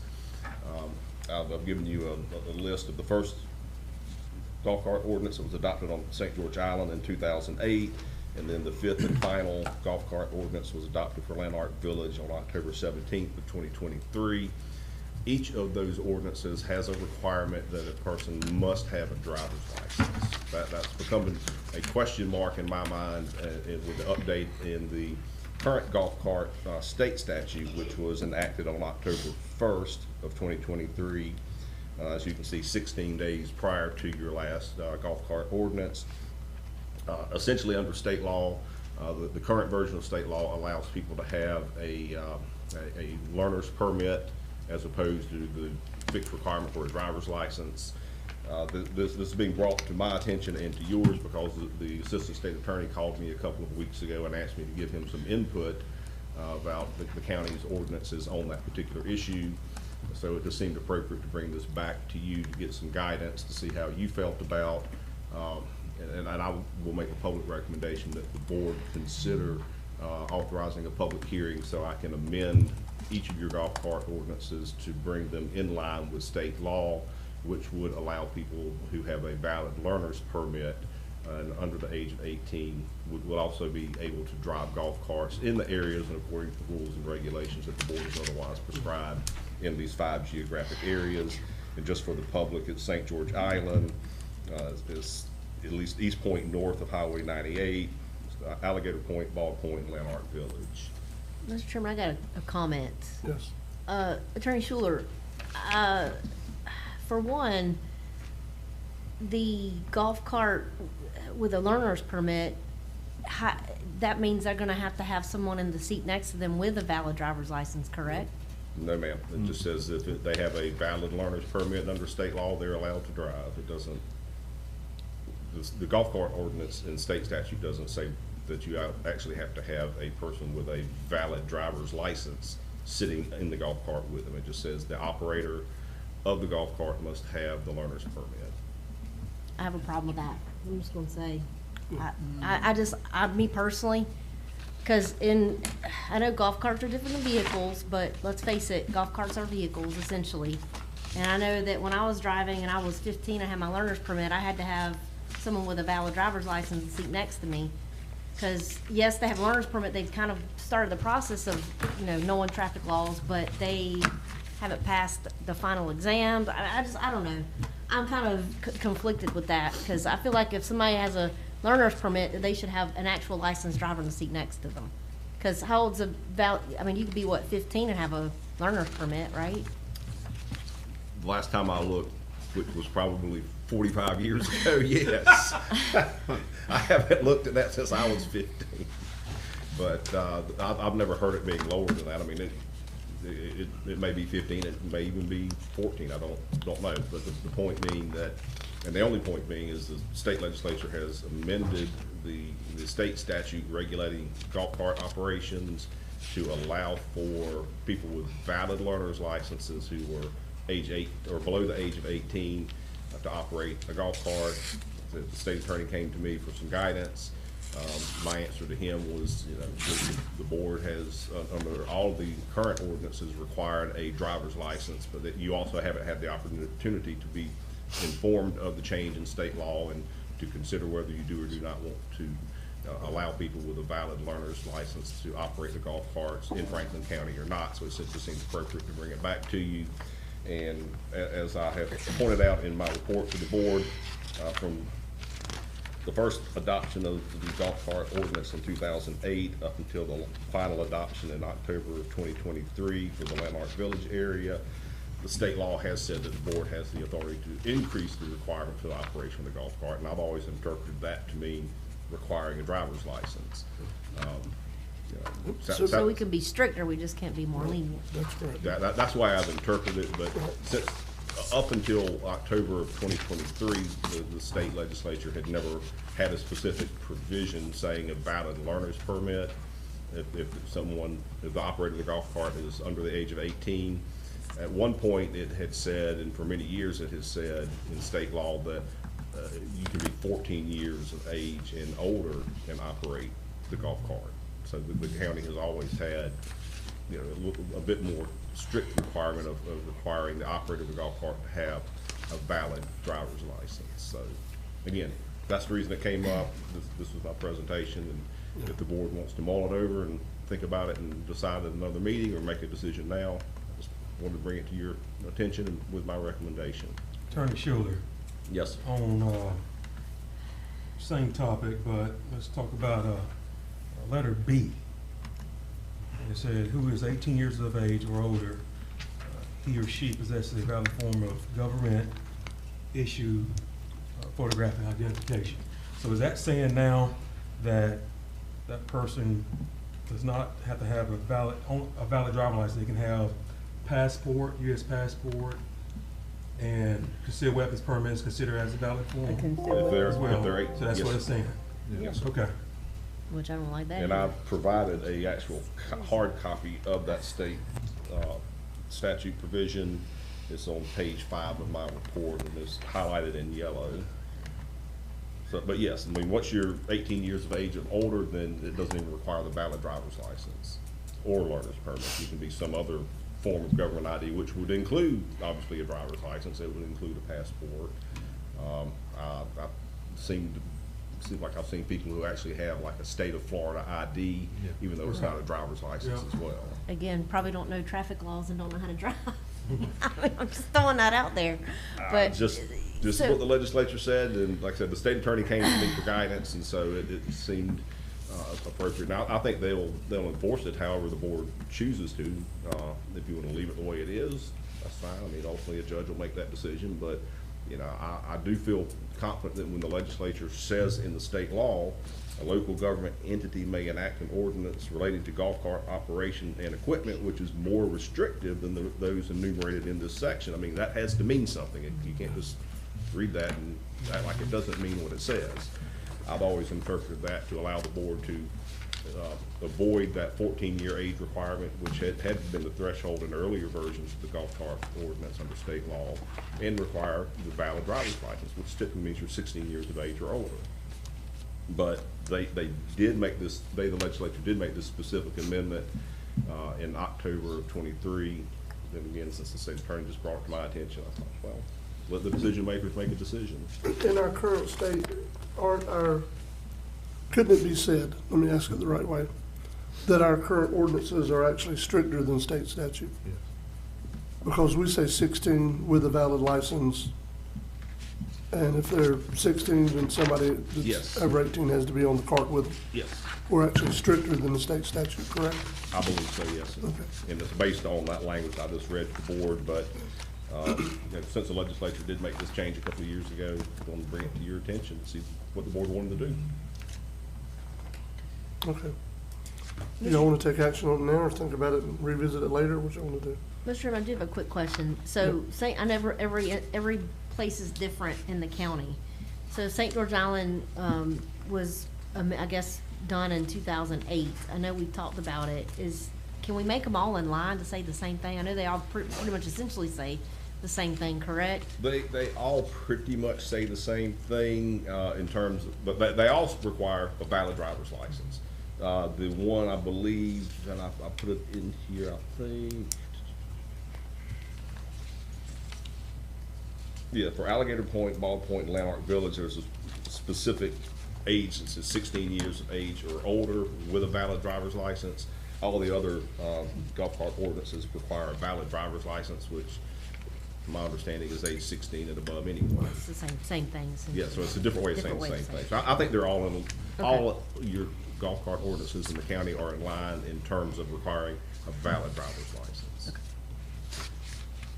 I just think that it all should be the same essentially, but I don't know. Me personally, I mean, I know we're gonna have to talk about it anyway, but I don't like the fact of learner's permit, and I don't like the fact of someone with a government issued ID, because someone that don't have a driver's license don't know traffic laws. And let's face it, with a golf cart, especially if you're not from here, I mean, you really need to know a stop, you know, I know what people know a stop sign is, but I'm just saying, I don't know, I think that's just setting us up for disaster personally, but that's just me. That's my thought. I'm 1 of 5. I think we need to keep it the same, but that's just me. I'm good with it like it is. I think it's stricter. Yeah. I'm fine with I'm fine the way it is about the 16-year-old, but the valid photo ID, I would like to see that. I mean, we have some people, that's their means of transportation, that are 60 years old. That's true too. You know? That's true too. I didn't think about that. Yeah, and that, I mean, I'd like to see that change, actually, because of that fact. But, So we'd have to schedule a public hearing to be able to change it? Yes. and that was something I was gonna ask, maybe we need to get a little feedback from, you know, I definitely would like to get some feedback from the community on making this decision. I have a feeling that most of the residents of Franklin County are like-minded with us, with the age, the younger kids out there. But like I said, I'm sure, I'd like to give them the opportunity to chime in Yeah. anyway, before we make a decision on that. Okay. So apparently we'll bring it up at a future meeting and then do that, so we can have time to hear back from some of our residents. Does the board want me to bring this back up on my own initiative, or does the board want to talk to your constituents and then the board member will communicate with myself and tell me to bring it back up? So in other words, y'all good with him bringing it back up a month from now in our second meeting That's what I was thinking. in June? Or Yeah, that's fine. that way you've had time to hear from your residents, constituents. And Mr. Chairman, thanks for bringing that up, Commissioner Evans, because I didn't even think about our residents that can't have a driver's license because of vision, any kind of issue, Yeah. disability or anything. So thanks, I didn't think about that. So that's a good topic, because I didn't take that into consideration. So thanks for bringing that up. I didn't even think about that. I'm showing the first meeting in July is July 2nd. I'll bring it back up then. Okay. All right. The other items on my report simply refer to an update on the MSBU information that I gave to the 7 volunteer fire departments. Even though we already had the contract with Lanark and St. James VFD, I presume that someone would have been communicating with them about the contracts, as we're using their contract as the beginning point for the discussion. So I wanted to make sure that the chief over there knew what was going on in case people contacted him. And then just notifications that we have 3 public hearings upcoming. Mr. Marone's already mentioned the June 13th at 6 p.m. public hearing to consider the PUD evaluation ordinance. Alara and Gutcher Mills and David Theriak, the outside planning attorney, will both be here live for that public hearing. And then just notifying the board of 2 public hearings at your next meeting on June 18th. Starting at 11 a.m. and 11:05. The first public hearing at 11 o'clock is the ordinance rescinding the election requirement prior to the change in the MSBU assessment. And then at 11:05 would be the public hearing for the board to consider the E911 address display ordinance. So unless y'all have any questions for me, that will conclude my report. Any questions or concerns, Commissioners? I have, Mr. Schuler, Yes, ma'am. after going to the meeting last night with the FWC and then bringing back the proposals, what their proposals are gonna be, I'm gonna send you on a fact-finding mission. If you could contact the counties around here, I'm not gonna do it by motion, we'll just direct them. Contact the local counties around here, Gulf County, Wakulla County, something like that, and see if any of them has any lawsuits connected with the Apalachicola Bay, Okay. and bring it back to the next meeting for discussion. Yes, ma'am. Anyone else? All right, before we go to Mr. Steele, let's take a 5-minute recess.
Franklin County Commission now back in session. Up next on our agenda is a conversation with Mr. Justin Steele about our comprehensive plan update. Go ahead, Mr. Steele. Good morning, Commissioners. Good morning. Michael, is it okay if I share my screen? Yes, sir. Okay.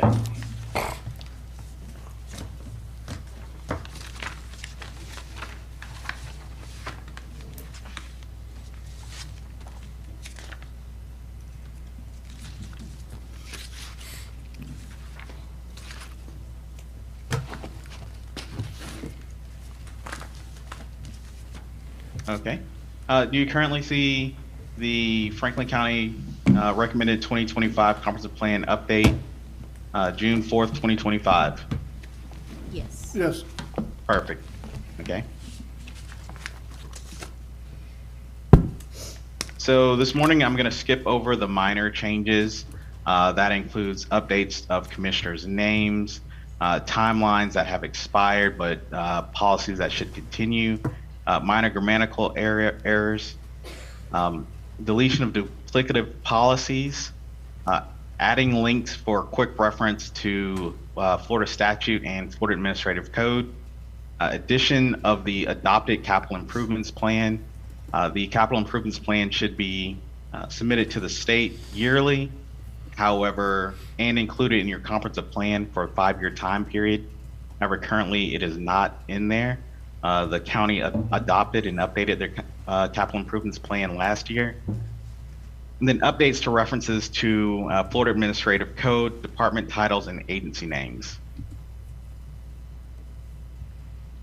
So the comprehensive plan provides principles, guidelines, standards, and strategies for the orderly and balanced future economic, social, physical, environmental, and fiscal development of an area that reflects community commitments and implements the plan and its elements. It's required by Florida statute 163-3174 for all 67 counties and 412 municipalities. It must be evaluated and updated on a periodic basis at least once every 7 years. The last time the plan was updated was in 2010 or 2009. And from that point, the county was allowed just to submit a letter stating that there were no needed updates to the comprehensive plan. Now, the last time that was done was in 2023.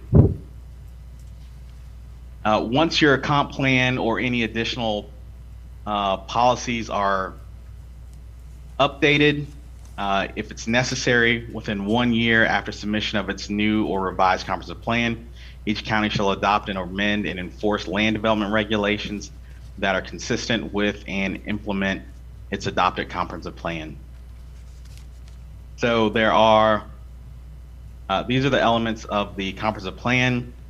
What we have done is suggested that we move the property rights from the land use element into its own element to be consistent with Florida statute.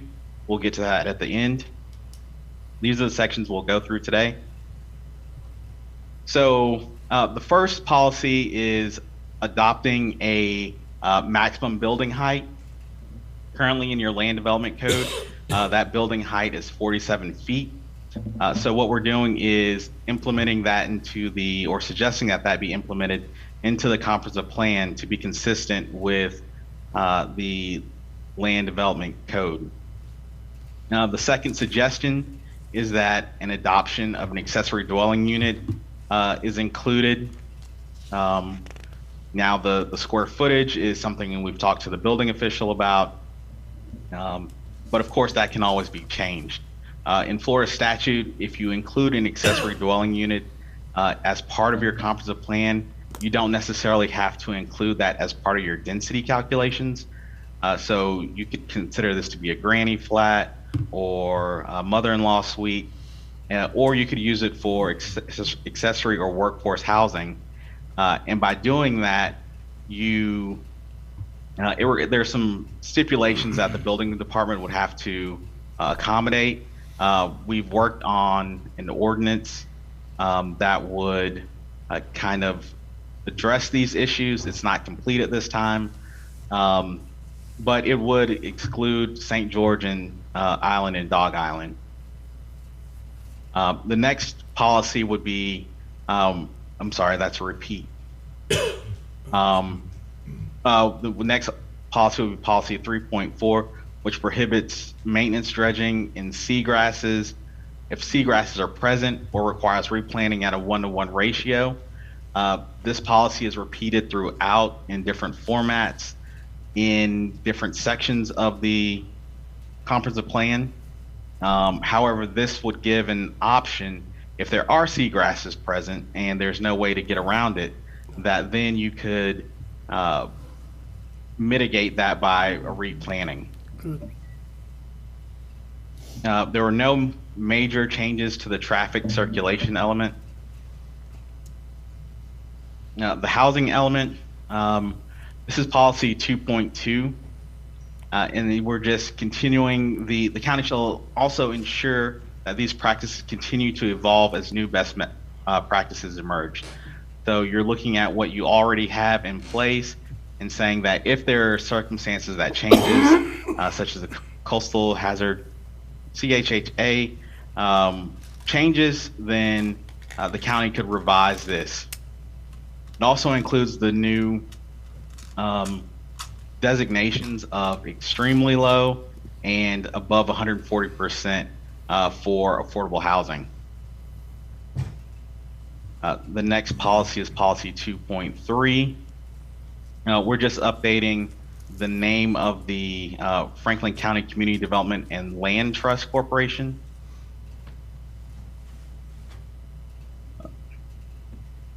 So policy 2.6 says that you will annually evaluate the properties that may be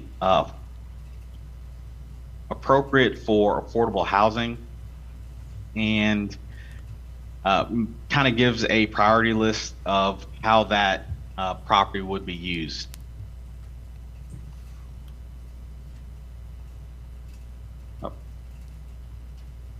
This is a deletion in the infrastructure element.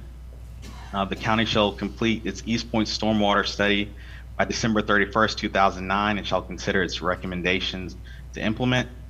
This was already completed, and we're just recommending that you go ahead and remove it at this time. Objective 4, the county shall maintain comprehensive plan commitments that provide protection to the aquifer recharge area. As this has already been done, we suggest that you just maintain it at this point in time. Objective 4 of the infrastructure element, that's the same one. Sorry about this. So the coastal conservation element, policy 1.3, Franklin County shall prohibit, it was opposed, the Franklin County shall prohibit depositing of dredge material in the floodplain of the Appalachian River other than those already approved spoil sites. Policy 2.4, the county, through the land use planning and development review process, shall conserve and protect what seagrasses. We're just expanding that to benthic vegetation in hard bottom communities. This would include seagrasses and oyster reefs if they are present. I think that issue has come up through some reviews recently, and we thought this might be a good time to address that in the comprehensive plan. The county shall prohibit the termination of docks over seagrass and oyster beds. While we're including that this is in the comprehensive plan, we're going to suggest that in the land development regulations that you include a height maximum above seagrasses in which docks could terminate. Policy 6.1G suggests that marinas or multi-slip docking facilities which propose to disturb wetlands shall create new wetlands in compliance with policy 1.2C of the coastal conservation element. And it was destruction of grass beds shall be prohibited. Again, we're suggesting that you include destruction of benthic vegetation in hard-bottom communities should be prohibited. The recreation and open space element, the county shall improve existing access points and routes by seeking funding on an annual basis with the Department of Environmental Protection. And just removing the remainder of that policy.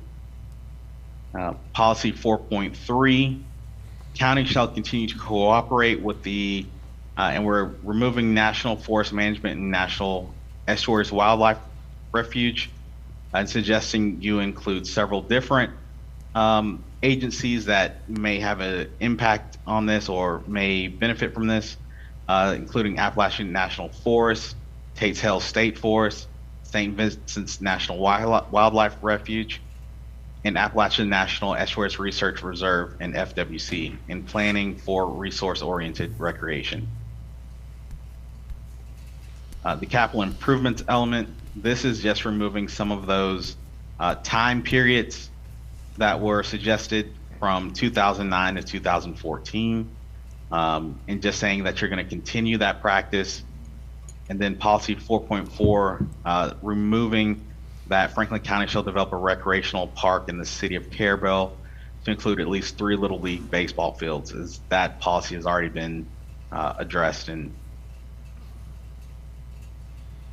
the intergovernmental coordination of policy 4.4, removing this, Franklin County shall continue to coordinate the relevant state agencies to implement the guideline principles of chapter 380.055. Franklin County was de-designated as an area of critical state concern in 1993. And so while this policy is not necessary at this point in time, as it's also included in other policies within the comp plan. And so then this is your new property rights element, required by state statute 163-3177. The requirement was that you create a new element and not just attach it to an existing element. And that is all I have for you at this time. Are there any questions or suggestions? Mr. Chairman, I've got some, but I can meet with you after. I do have a couple questions, though. So on our current one, it doesn't say anything about the St. George overlay. Is that something that we should include in there? Because I'll be honest, I didn't know that there was such a thing that existed until recently. So is that something that we would put in our comp plan, or is that something that we would, I don't know if that's something that's important that should be included in that. Sure. So you can include it in an ordinance as it is. It is incorporated into the land development code underneath each section that you have to address when developing. Including it in your comp plan makes it more difficult to amend in the future. So That's right. By including it where it is, it gives the board more flexibility. Okay. I concur with not putting the overlay into the comp plan, Commissioner. I was just asking because I Yes, ma'am. didn't know. But that makes sense. Justin, I'll be reaching out to you as well. Yes, sir. All right, anyone else have any questions? I don't have a question, and I'm not nitpicky, but on page 34, you got a typo. It's evolve, not evolve. If you want to Yes, sir. I address that. caught that last night when I was Yeah. going back through it. I seen that about 1:30 this morning, so. It's the nature of it. Wound up. It's the nature of it. Mr. Stelling, it's a smaller topic, but I want to ask, at the very beginning in the land use, on objective 2, there's discussion about regulating signage.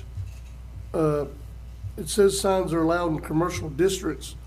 So should it say districts or property? In other words, how do we know what a district is going by this comprehensive plan? Sure. So your districts are going to be based on what the land use category is. So if it's in the, let's say the commercial district, Yeah. then that would be, that is how it will be regulated. Okay. So anything in C4, C3, C2, C1, all of those would be regulated by the signage requirements in your land development code. Okay, so it could potentially be a piece of property then? Because it's how they are, it's saying district, I just wanted to make sure what I was reading when I was reading it. I did the same thing Otis did, reading after midnight's really not a good thing to do, but I was doing the same thing. But, so it could be an individual piece of property? Yes. That's a commercial piece of property? Yes, sir. Okay, that's what I wanted to make sure of. You get to thinking too much about a lot of things when you're trying to coffee and read after midnight. Yes, sir.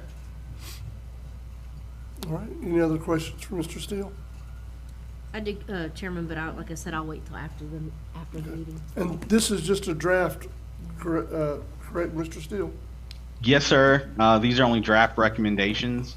I would, there are a couple bills out there that Yes. Could influence the way comprehensive plans are submitted for the next year or so. So this is just a draft, and we may need to incorporate that into the comprehensive plan should it be adopted in July or when it becomes a law. Okay, that was gonna be my next question. Do we need to adopt this before July 1st, or what's going on? No, sir.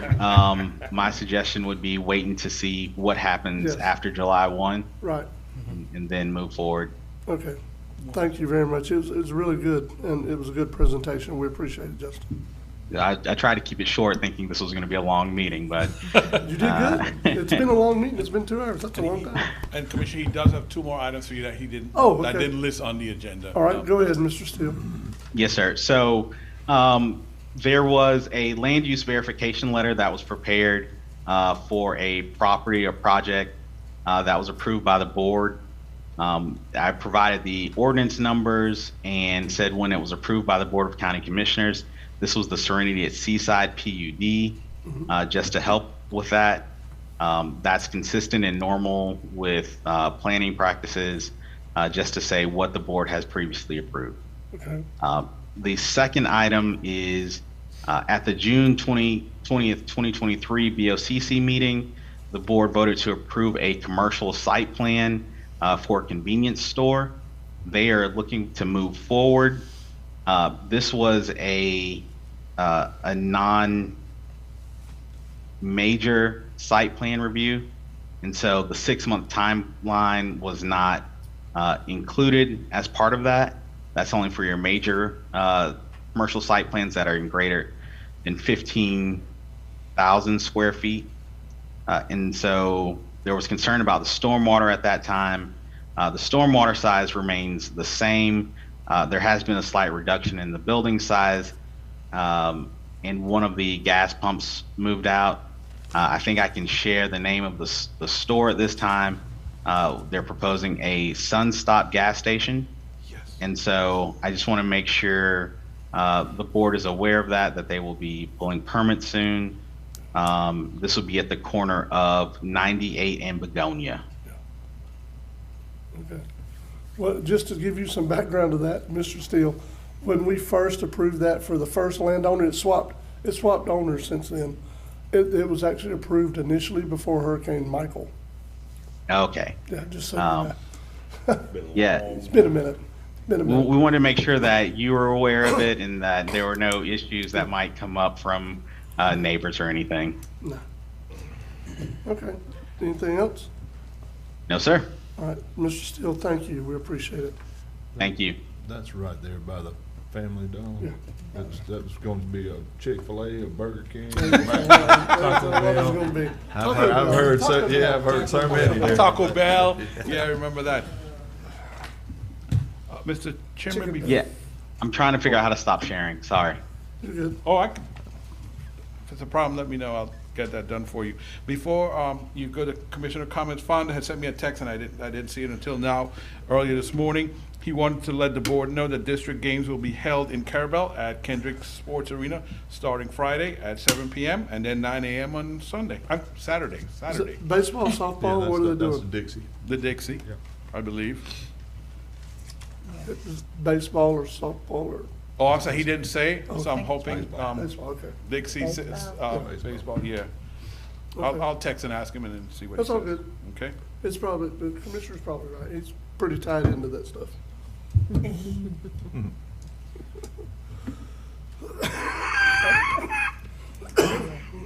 Sorry, didn't feel that one coming. Commissioner comments?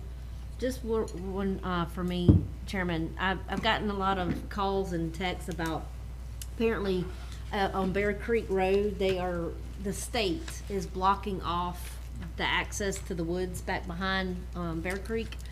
I know a lot of people use that to go four-wheeling and things like that. I just want the public to be aware, the reason why they're doing that is because the state had gotten 20 tons of garbage that people have gone back there and illegally dumped. So they feel like putting the gates up is gonna help mitigate that. I called Clint with FDAX and asked, and talked to him about it, and unfortunately, that's what they're gonna do. They're gonna put up the barricade. I've been talking to them about making that a four-wheeler trail like they have in Carabel, but they still have yet they're not gonna do it. I know we talked about it at our meeting that we have with them every February. I think they have a meeting, but needless to say, he says that there's four-wheelers and dirt bikes that can still squeeze by there. They're not enforcing the four-wheelers and the motorbikes back there, but I know that a lot of people are upset, and I see why, because that's kind of how they go back there and ride and do their thing. But the main thing is they want to keep trucks and trailers out from going back there to legally dump. So I just want the public to be made aware of that, and there's nothing that we as the county can do, because I've already called and asked and tried to see what we could do to prevent it, but not what we can do. I think the bigger heartburn, Commissioner, that residents are having is that's all public land. I mean, it's all state forest, it's all public land. And I get Not what they're according to saying, them. I get what they're saying with the trash, but how many people have been arrested? Good question. Surely in all that trash, there's identifiers of names that are on some kind of bill or something that was included in that trash. Have people been arrested for illegally dumping? Or they just wanna And start cameras. locking, Cameras haven't been put up. yeah. So at the next meeting, I want to, if we can, talk about it a little bit more, see if there's, I know we can't send a letter. I don't know what we can do to say, hey, can we readdress this or re-talk about this? I don't think there's anything we can do, but at least we can say we tried from the county's perspective for the public to kind of be aware that we're trying to get them to kind of make it where we can let them still go back there and ride. What gets me is they don't wanna open that up. But then the kids use the roads to ride it, and then Get they in get in trouble. trouble for riding on the road. And they wonder why our kids, and this isn't any pointed at any individual kids, but they wonder why they tend to lean toward the mischief path whenever there's nothing for them to do, And, that if the state wants to put a gate up, that's fine. Why don't they cut us a check or something to offset some of these property expense, or tax expenses and all, because they took so much off the tax roll. And now we can't access it. It needs to be more than Well, it's just the same thing with timber the state too. park. Yeah, the exactly. Cassius Creek and all, you can't, they're limiting us. I know we talked about this before, but as the chairman stated, it is public land. I know it's technically their land, but still, and I do agree with It's our land. Commissioner Amison is that, a lot of these kids, that's all they have to do. I know I rode four-wheelers back there back in the day. I rode four-wheelers up what they call, Garbage Dump Road. It's not Garbage Dump Road anymore, but, that's what we have to do when we're kids. And I understand why they did it, but again, there's other ways I think we can, I don't know. I'd like to address it at the next meeting, Are they doing the Bear Creek Road at both ends, or just both ends. both ends? Mhm. At Ridge, and then at Wilderness, they're putting gates up on both ends. I got something, Mr. Chair. Michael, I negated to mention this on your report, but when does the planner start, our county planner? Monday. Monday. Okay, Just don't watch Facebook, but Monday. Monday. In reference to our emails, because I have .gov and .com, so I notice getting emails, or I don't get emails to .gov. Is that a? So, okay, so, and I should have brought this up under the security discussion, commissioners. So we are waiting for, myself, our vendors waiting for Microsoft to answer us back. The only reason I haven't moved you guys totally to .gov yet is that I need an archive system for your .gov email. I have one for your .com email, and I need one for .gov. Because if, right now, you get an email from .gov, and if you click, and I'm asking you guys not to do that, try not to use .gov too much right now. If you click delete, there is no way for me to search, to get that back, to search. I need an archive system that when you, whatever you click, archive or delete, it goes straight to archive and I can search it there. That's what the holdup is. And we're waiting for Microsoft to give us something that we can use for you guys. Well, I brought it up because I received, a lady sent me at an event I was at, said she sent me an email, said I never got an email from you. Yeah, She said, I said, what email? She said, something .gov. I said, okay, that's an issue. I said, send it to .com. Sure enough, she sent the email there. I got it. I didn't get it from .gov. So I wanted people to know that I'm not intentionally ignoring them. I'm just not getting the email if they send it to .gov Okay, I'll have to right now. find a way to set it up for you. So I didn't know. Just to check it, but I ask anybody, if you get anything on .gov, please do not delete it. Just leave it all there and we're getting closer. Once I activated your Office 365 account, it comes with a .gov. Right, I remember you saying that. Yes, sir. And so I just didn't know I couldn't receive, well, the complaint was receiving emails. And I tested it myself and I didn't. I sent it from one of my other accounts and I what's didn't get happening it. is because all your staff now has .gov, people are thinking, the public thinks naturally that you guys have. It's your .gov. accounts too. Gotcha. But I'm hoping that, up to yesterday, we were working on it. When I get through this afternoon, I'm going to get with the vendor again and see if Microsoft has done anything about it. Then I'll activate it and get it working and let you guys know as soon as possible. Commissioner Krum, I really would prefer you guys did the .gov. Once we get the archive worked out, it's way more secure. Gotcha. To be very honest with you. It meets, if you've heard the chairman over some months now, speaking of the legislation that we have to enact, how much longer do I have? You got to the end of 2026. Yeah, to enact security for all your emails, the county's website, et cetera, et cetera. Gotcha. I want to make the board aware of two things. One is I reached out to, I think it was FDOT, or no, I reached out to Weber, which is the contractor, because I received several complaints about a pedestrian traffic right there in front of the Piggly Wiggly and the police department about wanting to put a potential crosswalk there, so they're about to do a traffic study. And like I told the guy from Weber, I said, listen, I professionally worked several accidents with pedestrians there, so I said, we actually do need a traffic study in that area. In front of the pig? The pig and the police department, wherever they cross right there. Mm-hmm. Well, Mr. Chairman, there's a lot of places in town that need it, but I guess we just keep asking. That's all we can do, because I've asked and they said no, and I've asked again, they said no, so we'll just keep pushing asking. it, keep asking. At the Village Mart out there at Minot, we've asked for them to do that, and they still haven't. Well, how long have we been asking for Island Drive and 98? It's been a long time. Long time. And I don't think we would have gotten that had it not been for Representative Show. I don't think so. Representative helped push that over the edge. Mr. Chairman, when we're picking on FDOT and Weber, we've still got about 10 dead pine trees. If you leave, go westbound towards St. Joe, some are right there by Miss Gay's driveway. If you'll notice, I mean, and they've already lost the bark and everything. I've reached out in the past and made a comment. They still haven't removed any of those trees, and I mean, that's just a strong wind waiting to happen. And I mean, there's multiple ones. Pay attention on that left side. I think there's about 10 on the left side and maybe a couple on the right, but the ones on the left are the ones that's gonna be the most, because you're gonna have a south wind. But when you go into work, whenever you get off profile, just pay attention. You'll see it, because you'll see the white bark. And I mean, we're talking some big trees and that would cover the highway potentially, so. I will say that the I'm sorry. I'm just saying, we might wanna ask again. Yeah, Yes. the, East Point looks better where they've actually mowed the ditches and Mhm. mowed the grass. So Yeah. I did reach out and thank them for that. Have you called Benny about them trees? I spoke with Benny, and he said he was gonna send somebody out to take a look at it. I think Mr. Barone gave me Benny's contact information when I first addressed him, about a year ago. Yeah. It might be a little less. I will say that, I've contacted Benny, and Benny's always been responsive. It's the ones that he has the contact at FDOT, in my experience, have not been. Matter of fact, I'm still waiting a call from one of them up there, because he was supposed to have them call me, and I've yet. And I'm tired hanging after. I'm tired of, I mean, I wanna keep pushing, yeah, but daggone, do your job. I mean, Keep on calling them, Jeff. oh, I am. I told somebody the other day, I'm just gonna show up there. Before I got injured, that's what I was gonna do. I was gonna drive up to Chipley and just show up one day, but anyway.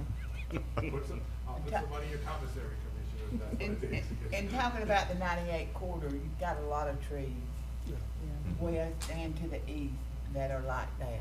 But some of them's on state right away and some of them's on, private property, so. But, you know, not too many years ago, we had that tree fall on the daddy and the son coming down here, driving down here, just right out there at St. James Bay, and it killed both of them. Right. I had, Mr. Jimmy Elliott caught me at the post office, and he said, I need to ask you about some of those pine trees. I said, I've already made a phone call. He said, they're bad. I'm like, yeah, they are. They are. And again, I hadn't got there and pulled a tape on it, but it might be just on the edge of Deseret's property, you know what I mean? But something they need to coordinate with, because that's something bad waiting to happen right there. Yeah. Lastly is, yesterday morning, I ended up sending our department heads an email, just simple expectations from me. Because I wanted to be clear, you know, I meet with department heads, and I think I'm coming due for another meeting with, my annual meeting with the department heads. But, you know, I don't ask for much as a commissioner. I don't call and bug people. I don't, because I believe in, I do my own research majority of the time. But I do reach out to them because that's their profession. But I think my expectations are simple. It's follow up, call back, and respond to emails. That's my expectations. And I know we're small. I know we got a bunch of stuff going on, and I know some people problems are small, but it is important to them. Therefore, it's important to me to follow back up with them. That's right. I know we have a lot on our plates, but I believe that expectation is simple. So I wanted to make sure everybody was on the same page. I think I contacted 14 people, and I agree with what Commissioner Ward said about the tax tracker. I use that on my job, and it's very good. I just signed myself projects and my people in my department just yesterday. It's free, but there may be something more advanced, you know, that we can utilize, but it does work. Listen, I got several calls yesterday. I wasn't upset. I just wanted to be clear, but I strongly believe in following up and accountability, because at the end of the day, we all have to answer to someone. That's right. So, I'm glad you got a good response. I did. I'm glad. Commissioner, you want to update us about the FWC meeting? I was gonna have one of you Well, folks You're there. over the PRAB and all that other stuff. You're Well- knee deep already. Me, deep. Oh, Lord. I don't even know where to start. Well, first of all, we had the FWC's workshop last night, and I didn't see, you said you were there. I was He's behind sitting it. behind me. I'm gonna tell y'all, once it got to the question section of it, I was dropping stuff. I was kind of frustrated. But, and I don't think I seen anybody at that point. But you know, the big thing I took away with that, the partnership, we were thinking to begin with that it was gonna be more of a 10% number. Mississippi's at 20%. I wanna say, Louisiana or Texas is at 25% of the take on their public bars. We were under the assumption, that we would be coming in more around a 10%. Last night, they unveiled a 5%, which is even less amount of oysters.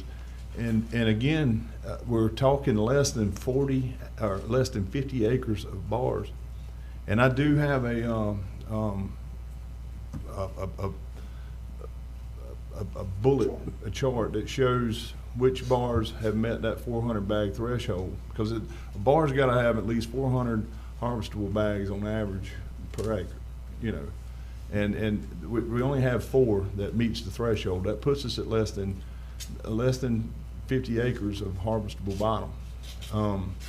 As y'all heard last night, there's still there's the limited entry aspect of it, which to me, I mean, at first I was adamantly against the limited entry, but then once I got to actually looking at the numbers, and I'm like, oh, this is not going to work, because and if you had 5%, is going to drastically drop down the amount of what they're going to be able to take. If you had 10 participants in that fishery, like Devin presented last night, and I don't know where they're getting this $100 a bag price, but you know, we're still talking about that. But my thing is on that right there, that's only going to be $20-something thousand if each individual oysterman caught the same amount of allocation.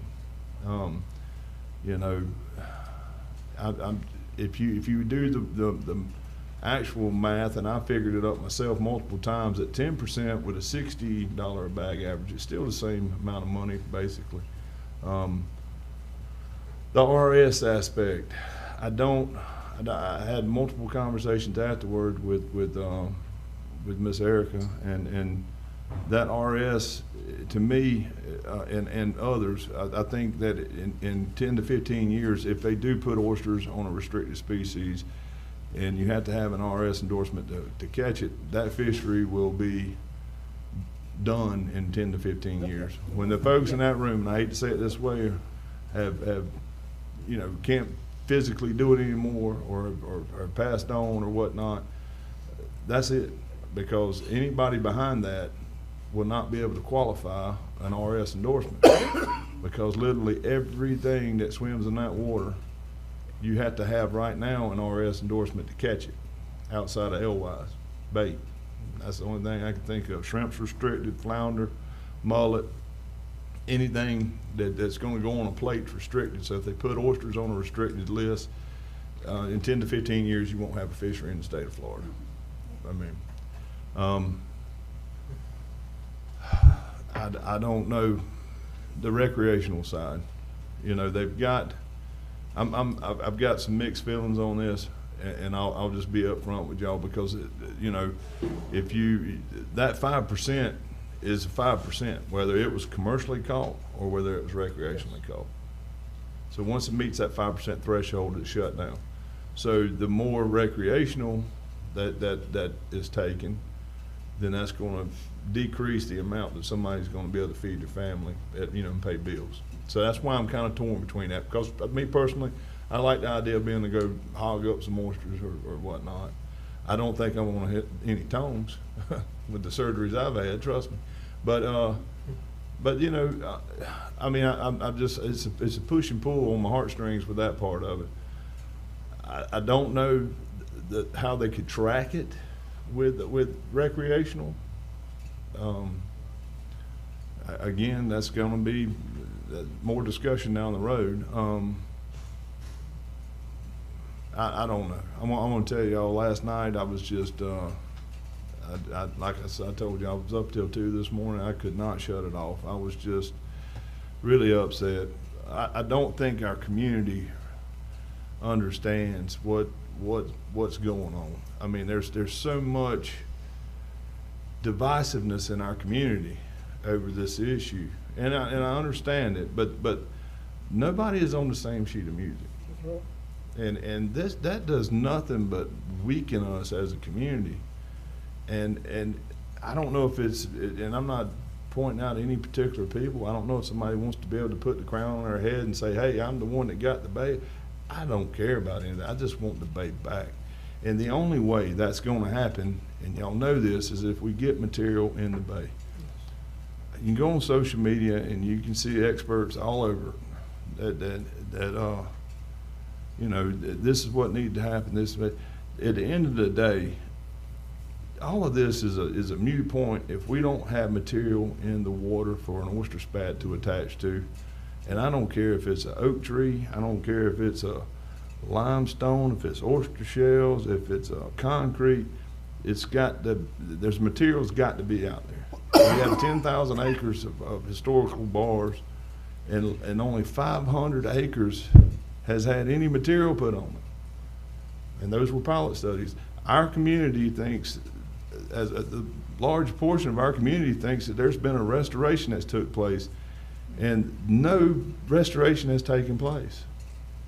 Now, you know, last night in that workshop, you've heard counsel from Gulf County there was saying that, you know, $30 million has been spent on this bay, and they were arguing to be able to recreationally fish in Indian Lagoon. You know, I don't see it as a Franklin County, Gulf County. There ain't no line. This is the Apalachicola Bay. That runs from Indian Lagoon all the way back down to Alligator Harbor, basically. That's you know, exactly right. this isn't has anything to do with a Gulf Franklin or any of that. This is the waters. But my thing with this is you know, if the fight, we're sitting there fighting and arguing about the wrong thing. We need to be fighting and arguing with Tallahassee about supporting the governor's ask on that 20 million. Yes. Because that's where the material is going to be at. That's what I mean. We've spent, and getting back to the council from St. Joe, he kept saying 30 million. We hadn't spent $30 million. There was $20 million worth of NIFWIF money, and then the governor kicked in 10. They spent the 10 million from the governor, and they spent a little over, or a little less than 3. There's basically between 16 and 17 million dollars still left in the NIFWIF money. On top of the governor's 20 million of state monies in this year's request, they're also asking for another 10 million spending request from the NIFWIF money. That's not gonna, you know, $10 million is not gonna put a bunch of material in the bay. It's just not. And it's just heartbreaking that we don't, as a community, understand what's going on that part. That's where the fight should be at. That's where we should be unified.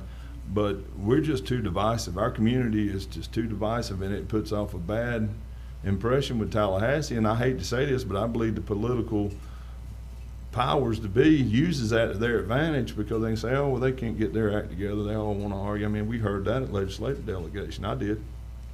You know, because I just sat right there and told them, I said, this is the unified voice. Yeah. You know.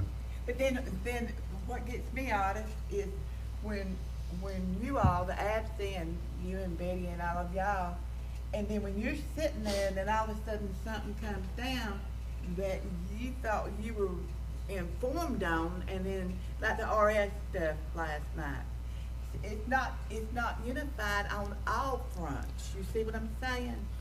I do. I understand. And my thing is with the RS situation in particular is I don't really think that the staff that's working on this really understands the way that RS works with the qualifying. I mean, they understand it on paper, but I don't think they understand the reality of it.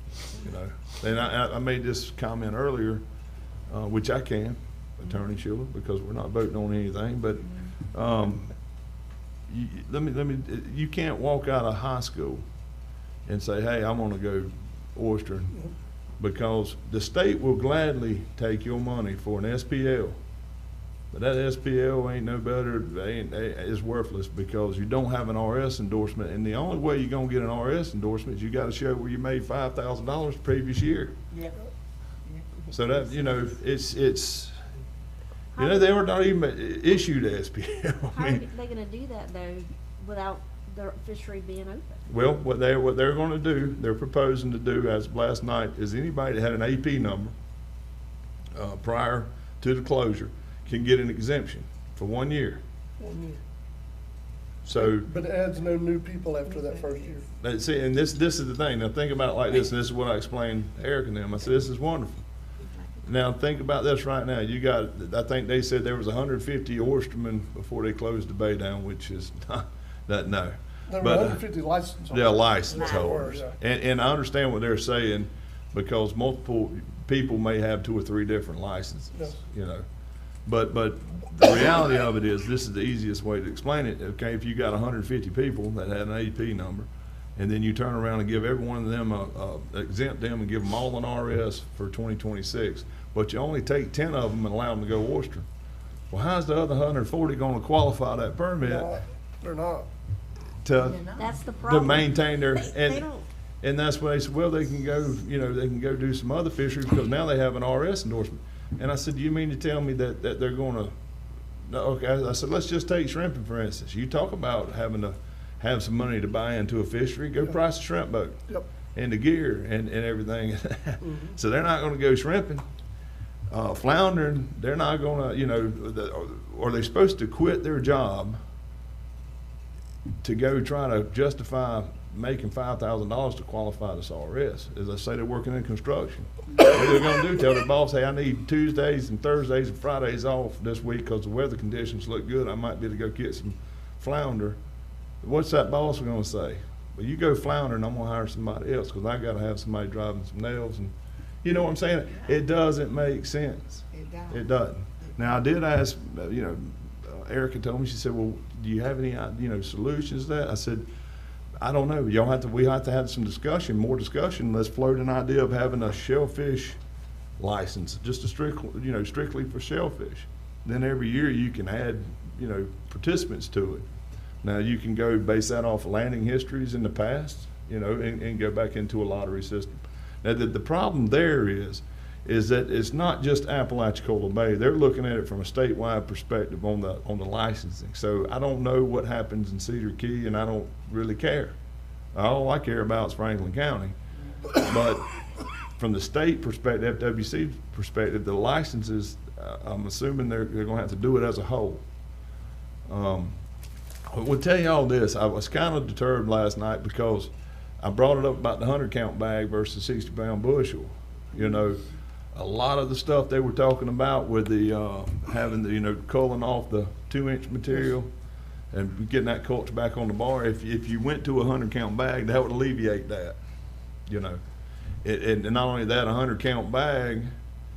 Now, you know, you can, you know, the average on farmed oysters right now, well, it depends. If you buy farmed oysters in Franklin County, they're a little bit higher. But, you know, you can get same amount of money, between $50 and $70 for a 100-count bag versus a 60-pound bushel. So you're going to expand the amount of bags you're going to be able to harvest off the bar. And if you do the math, you're going to make more money over the long run by going to a 100-count. The accountability's there, you know, that they don't want to do that. And I'm assuming they're getting some blowback on that from down in the Cedar Key area where they're still traditionally doing the 60-pound bushel.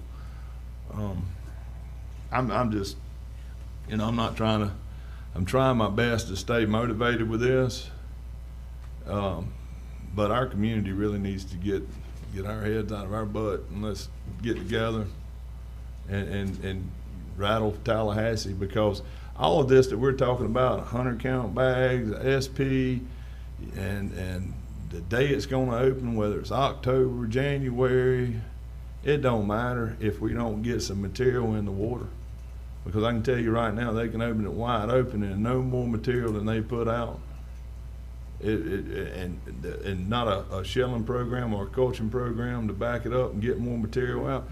It's going to be right back where it was. And that's just the bottom line. Oysters ain't going to grow on sand.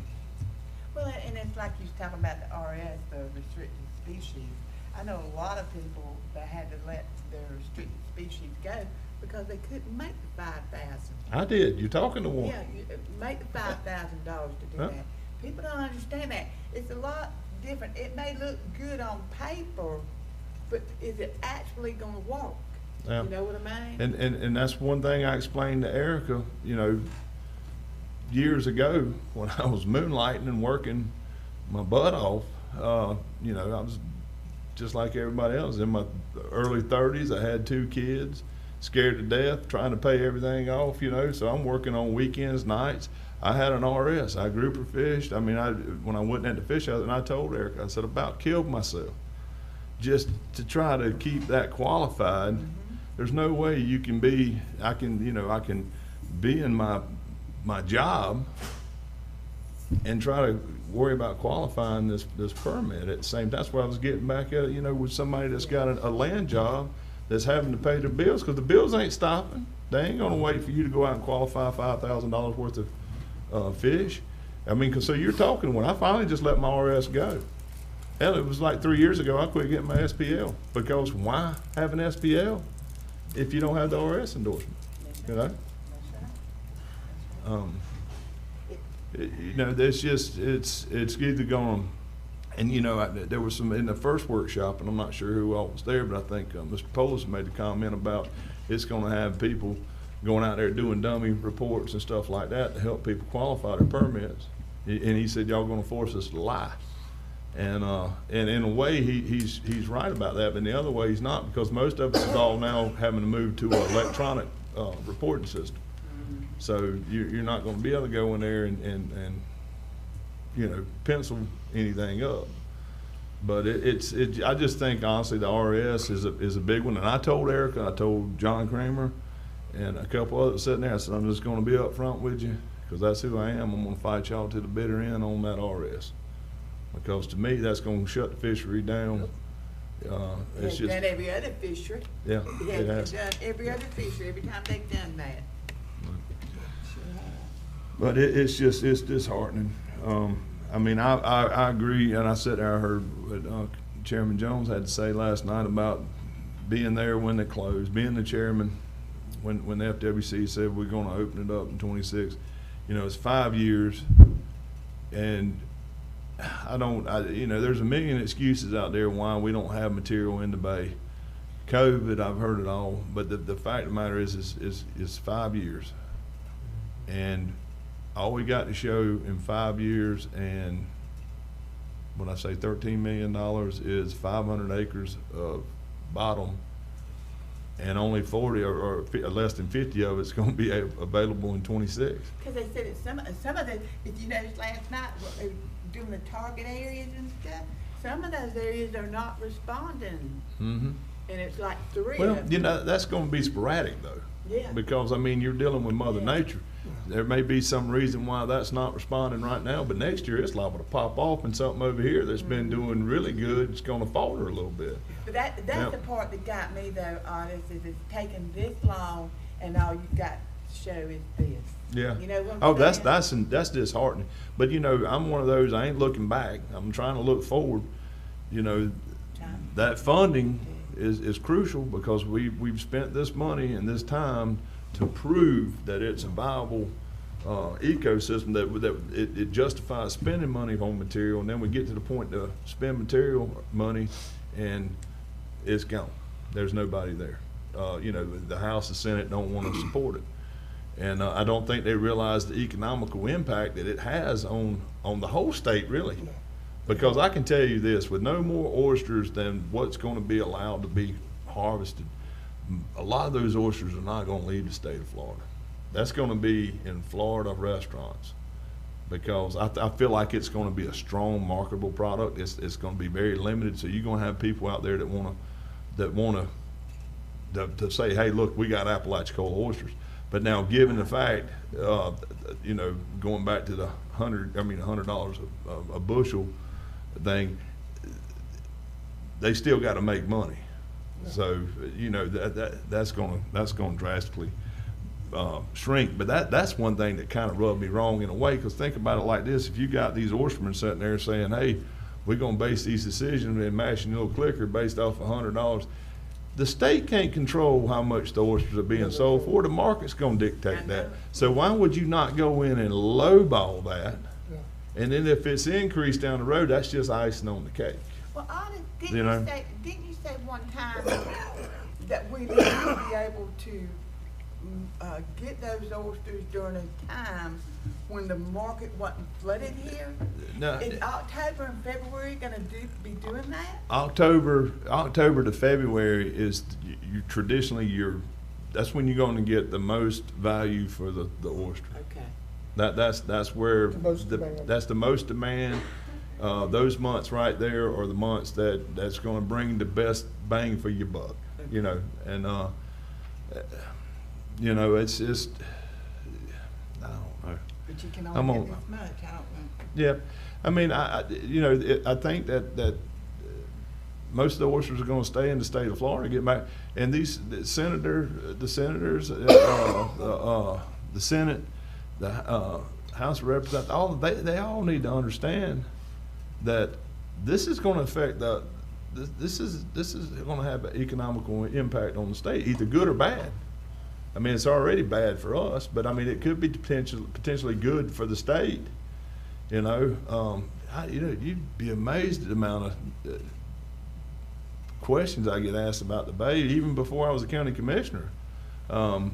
Because Apalachicola Bay is known for oysters, and it's not known for a fried oyster. It's known for a raw, salty, pretty oyster. Okay. Now, another problem, the poaching. It's a problem.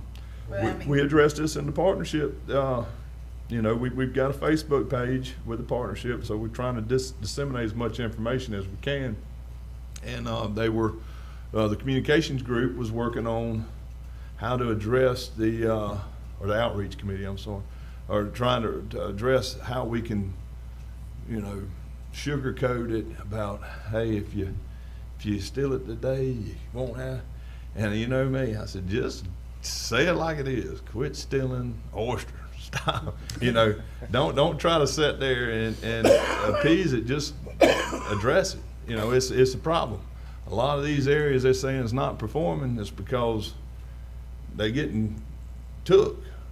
You know, and on paper it looks like that. So if you got 400 bags of oysters over here, and then you go back out the next month, and then you got 300 bags of oysters on average, and they're like, oh my God, you know, the scientists, they're like, oh, it's that gonad eating pathogens out there, and that's, you hide your eyes, but that I didn't make that up. They studied that. I can believe that. But and I'm sitting there, you know, no, there's not a piece of shell or any predation signs where, you know, anything's been mauled up. It's gone. The material, the culture, it's all gone. So that tells you it was physically picked up, took out the water. It's gone, but it shows a negative on that viability of that bar. You know, it's sometimes we're our own worst enemy. I'm telling you, but. What else was it? Good Lord. I stayed up till, like I said, I could not shut it off last night. I don't know anybody else that sits up till 2 in the morning reading the comp plan. There were several things that they mentioned. They talked about the changing the formula for the undersized oysters from a mathematical percentage to a number.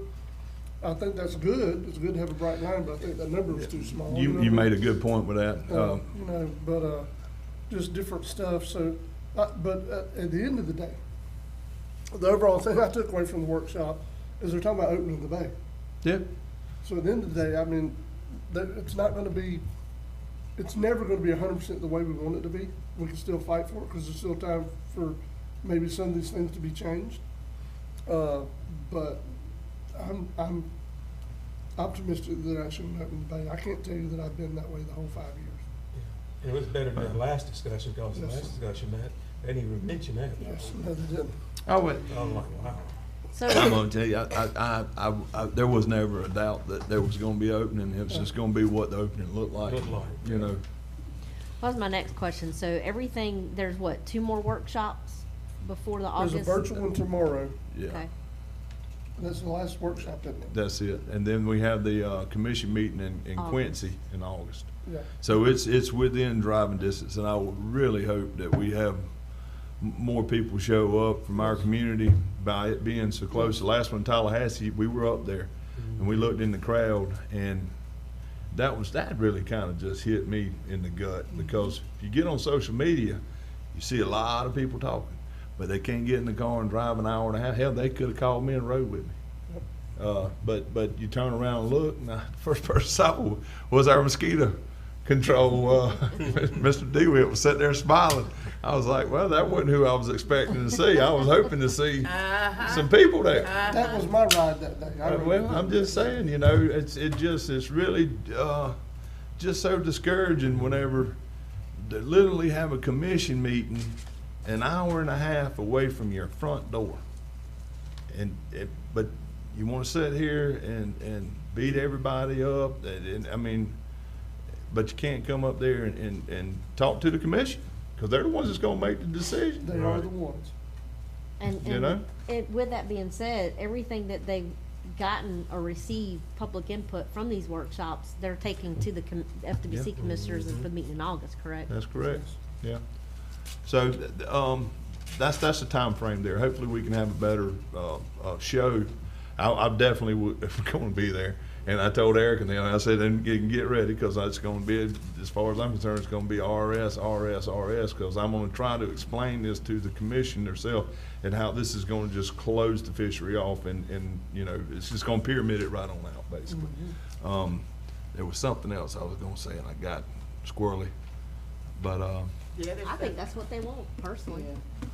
I don't really think that's what they want. Like I said, I don't think they really understand how it, I mean, they understand how it works on paper, but I don't think they understand the reality of it. You know what I mean? Because Of how- they've never been Yeah. out there. Yeah.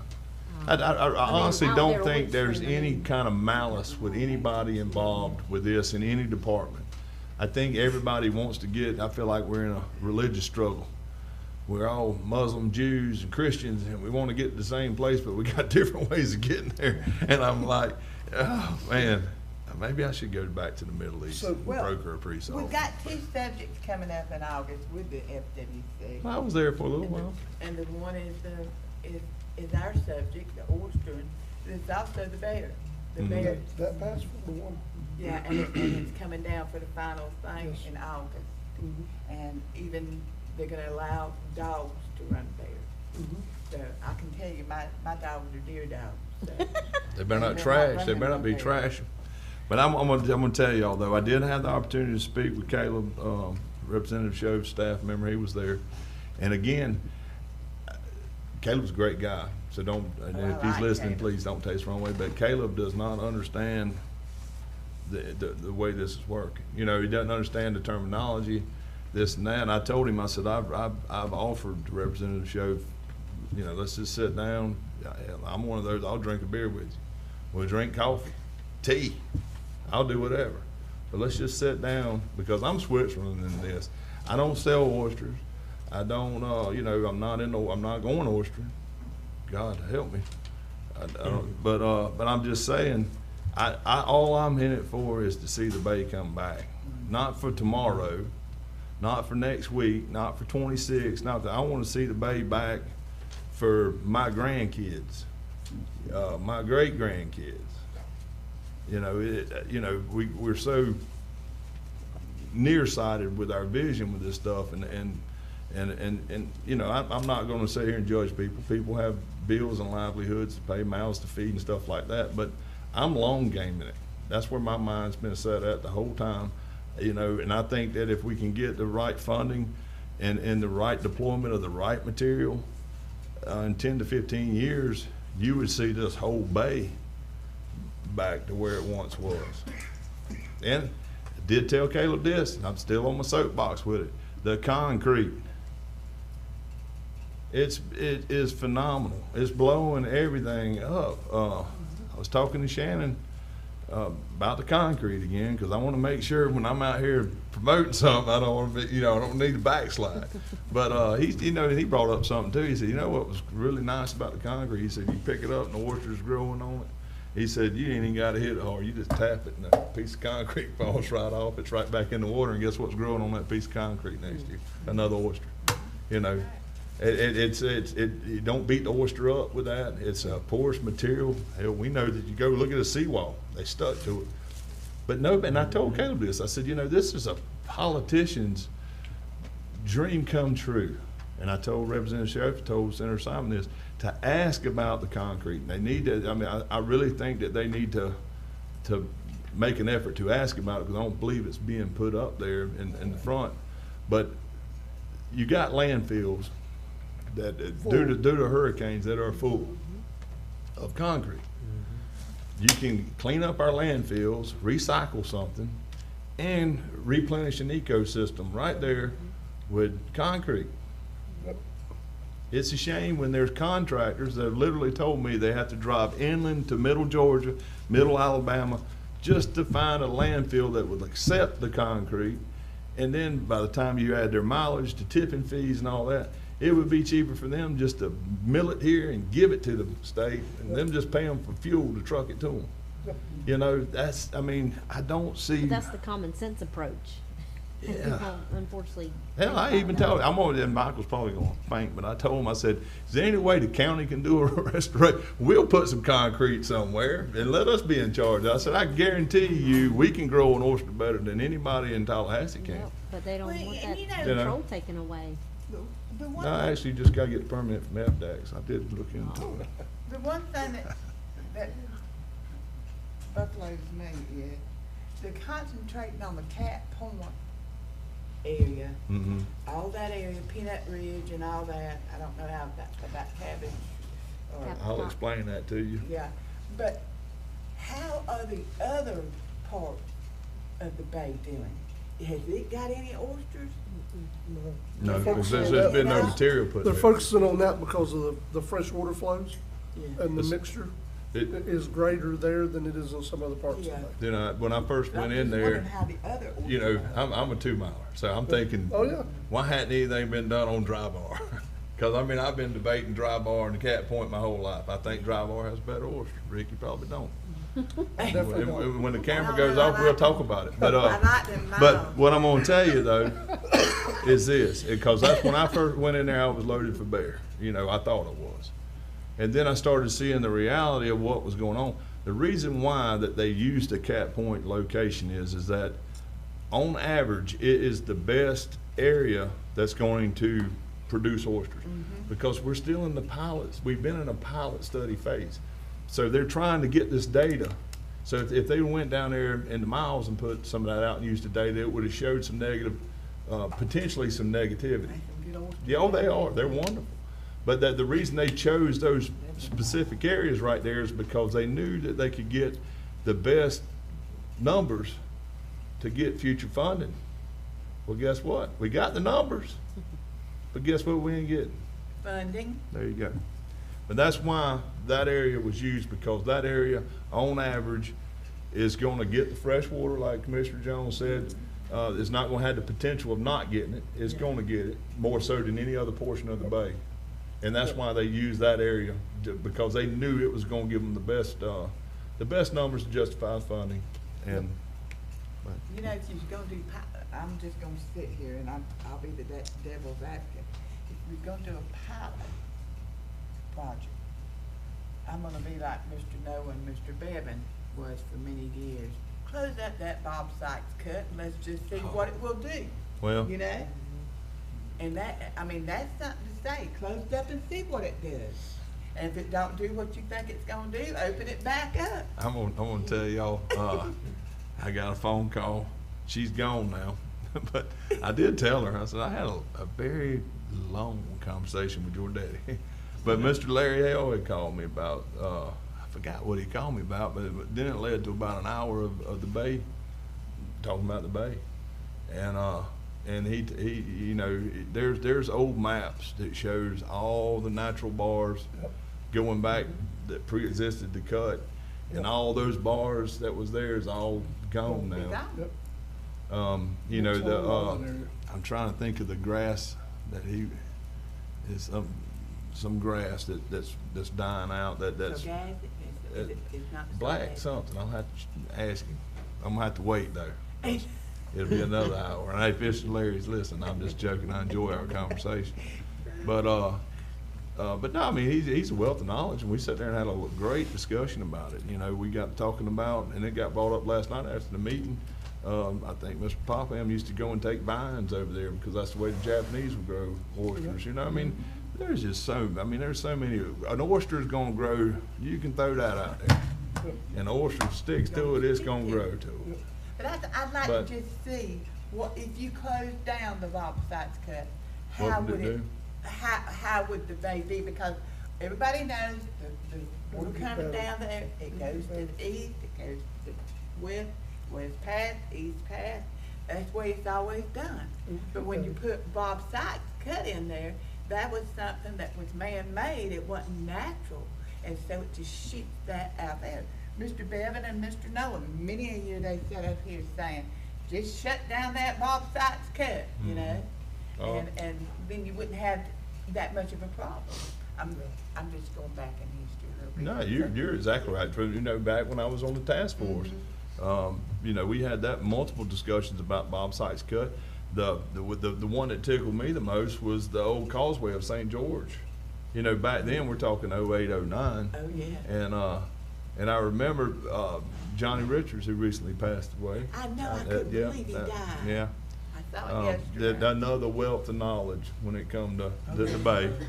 We're losing them. You know, we're losing these guys that know so much. Yeah, it was a great human being he was. But the thing is back then, I remember Mr. Johnny brought it up in the meeting about that. You know, he said that the currents are hard through there. Yep. He said it just takes some spats and pushes them out, and then they land in mud. They won't grow to nothing. And I always joke around with Tommy Ward and him. I said, y'all tricked me into being the president, because Tommy done made all the county commissioners mad, and they had to get somebody a fresh face, so they had me get in there.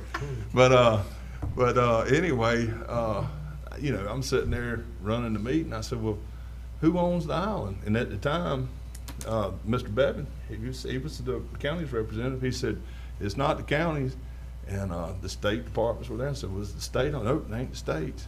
I said, well, who owns the barges that's putting them rocks out on it right now? Because at the time they was working with the state. Said, well, we are. I said, so it's yours? Well, no, it's not ours. And I said, well, let's just dig it up. He said, no, we can't do that because the birds. And you know me again. I said, well, y'all just bought a whole island for them at St. George. They can't just fly over there. They got wings. Yep. But now I believe the state's officially took, you know, responsibility for it on paper.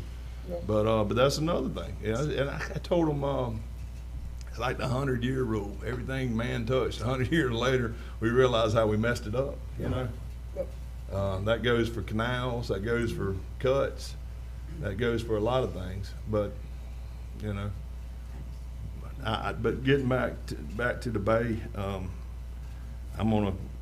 You know, there's been people that's been fighting that fight a lot longer than I have, and after going out the meeting last night, you know, we all hit that point to where you just, you know, that dead dog is just, it's hard to kick it again. But I was at that kind of that point. I had a long day of work, so I went there with an ill attitude. I'm gonna be honest, but I was sitting there and I you know, somebody made the comment and said, this is getting exhausting. And I told him, I said, you know, I kind of feel guilty now listening to y'all talk because it's getting exhausting to me, and I've only been there almost 3 years. Y'all been there 7, 8, you know, 9 years with it, or since it closed, before it closed, predating that. And I said, you know, I think I can muster up some more energy, and you know, that's what I was telling myself. Somebody's got to fight the fight. Yeah. And that's what it is. I was thinking when you were talking about Mr. Johnny Richards. I remember the time that me and him and Mr. Bevan and a couple more of us went up there to the Capitol. And he was like Mr. Bevan. I mean, he was a wealth of knowledge. Mm-hmm. And those folks loved talking to them two men because they had so much knowledge about it. And we were talking about oysters, and then we got on the net stuff was coming up. And my brother was doing a bill trying to help be able to use the net that they needed to catch the mullet with. But he was showing them how the net that the state was requiring was entangling the juvenile fish.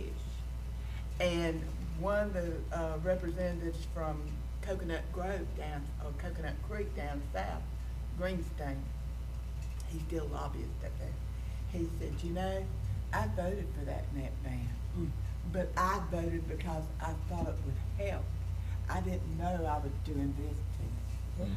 So many of them up there did that because they didn't know what they were about. That's the reason why I'm very leery of constitutional amendment to our I'm leery of it.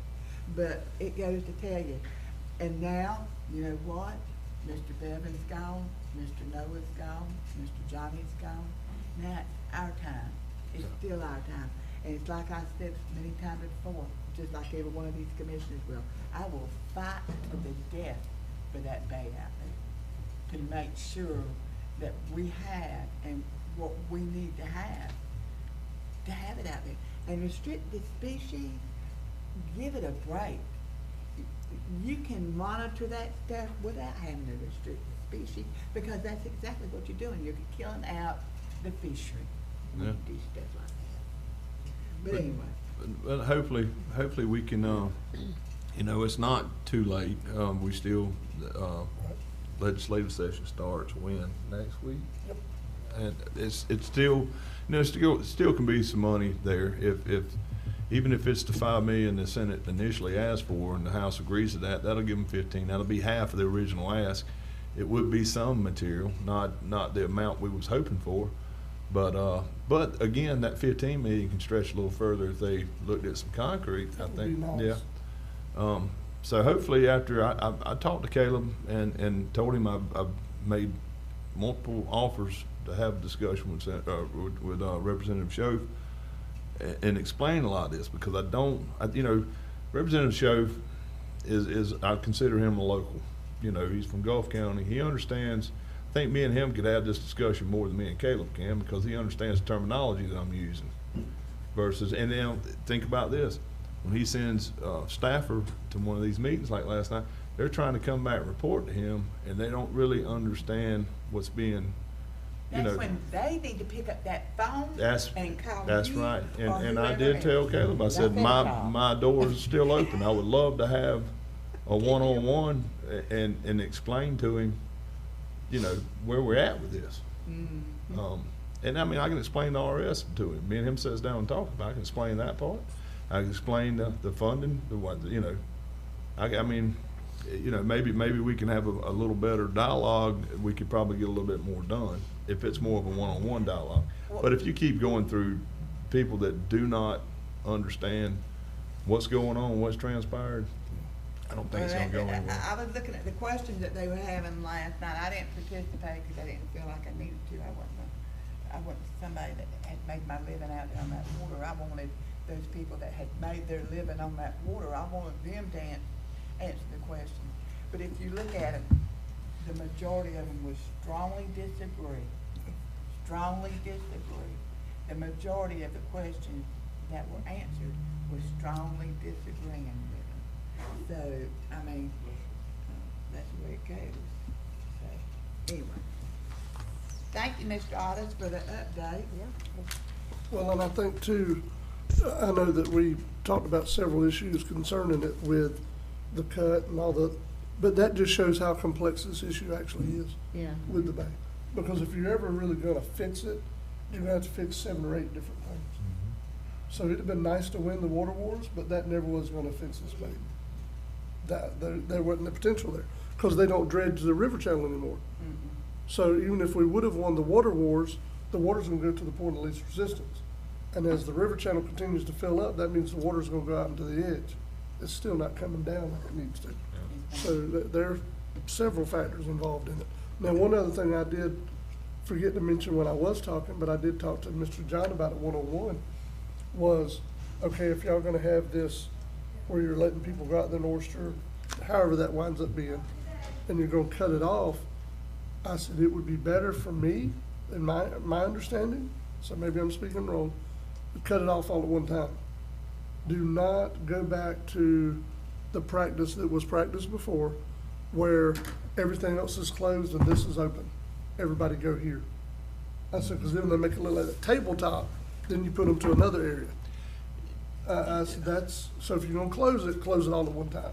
And you know, that's something that that's another thing that I don't think they really understand. And I believe it was Mr. Williams that brought it up last night. An oysterman is not gonna come over here and oyster where there's not an abundance of oysters. That's right. They're gonna go where the oysters are. That's Whenever right. they start to, you know, when it gets a little bit, I hate to use the term scrappy, but when it falls off and maybe they can move over here Yeah, and make that day shorter and get off that water, they're not going out there to joyride Yeah. and just, you know. Please don't regulate No. them all to one bar. Yeah, if they, I think if they spread them out on the 4 bars that they're Yes. gonna open, Yes. and then once they hit a threshold on their bags that's been Cut it caught, off. cut it off. You know? I'm still wondering, how are they gonna pick out, 10 people? Oh, we're not That's- going down to 10 route, we're trying to go the other route. I think we need to go to But 50 it's, well, or the 100. the only thing there is how much, you know how much money an outboard motor costs? Yeah. They would, if you had 50 people, and I wish I had that math in front of me right now, I didn't bring it. But if you go to 50 people, they wouldn't even pay for a quarter of that outboard. So how are they gonna justify buying into a fishery that they're not, you know? I mean, there's a lot of variables there, trust me.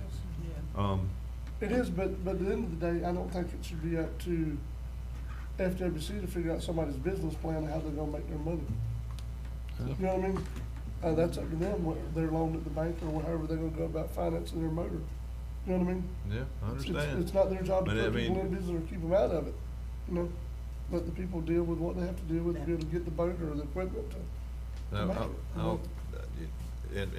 and a waterman was in the meeting, one of the partnership meetings, and that was one of the things, he said, if this is wide open, because his friend was sitting right there, and he wanted it wide open, and the other one was just kind of sitting there listening, and he made the comment, he said, well, if it's wide open on the amount of oysters they're talking about being able to harvest, he said, you can open it January 1, 2026, and you can close it at 5 o'clock on January 1, 2026, because no more than what it is, it's all gonna be gone, and everybody can make them a couple $100 that day, and that'll be the end of it. So, you know, there's a lot to it, trust me, I mean. But. All right, any other commissioner comments? Meeting adjourned.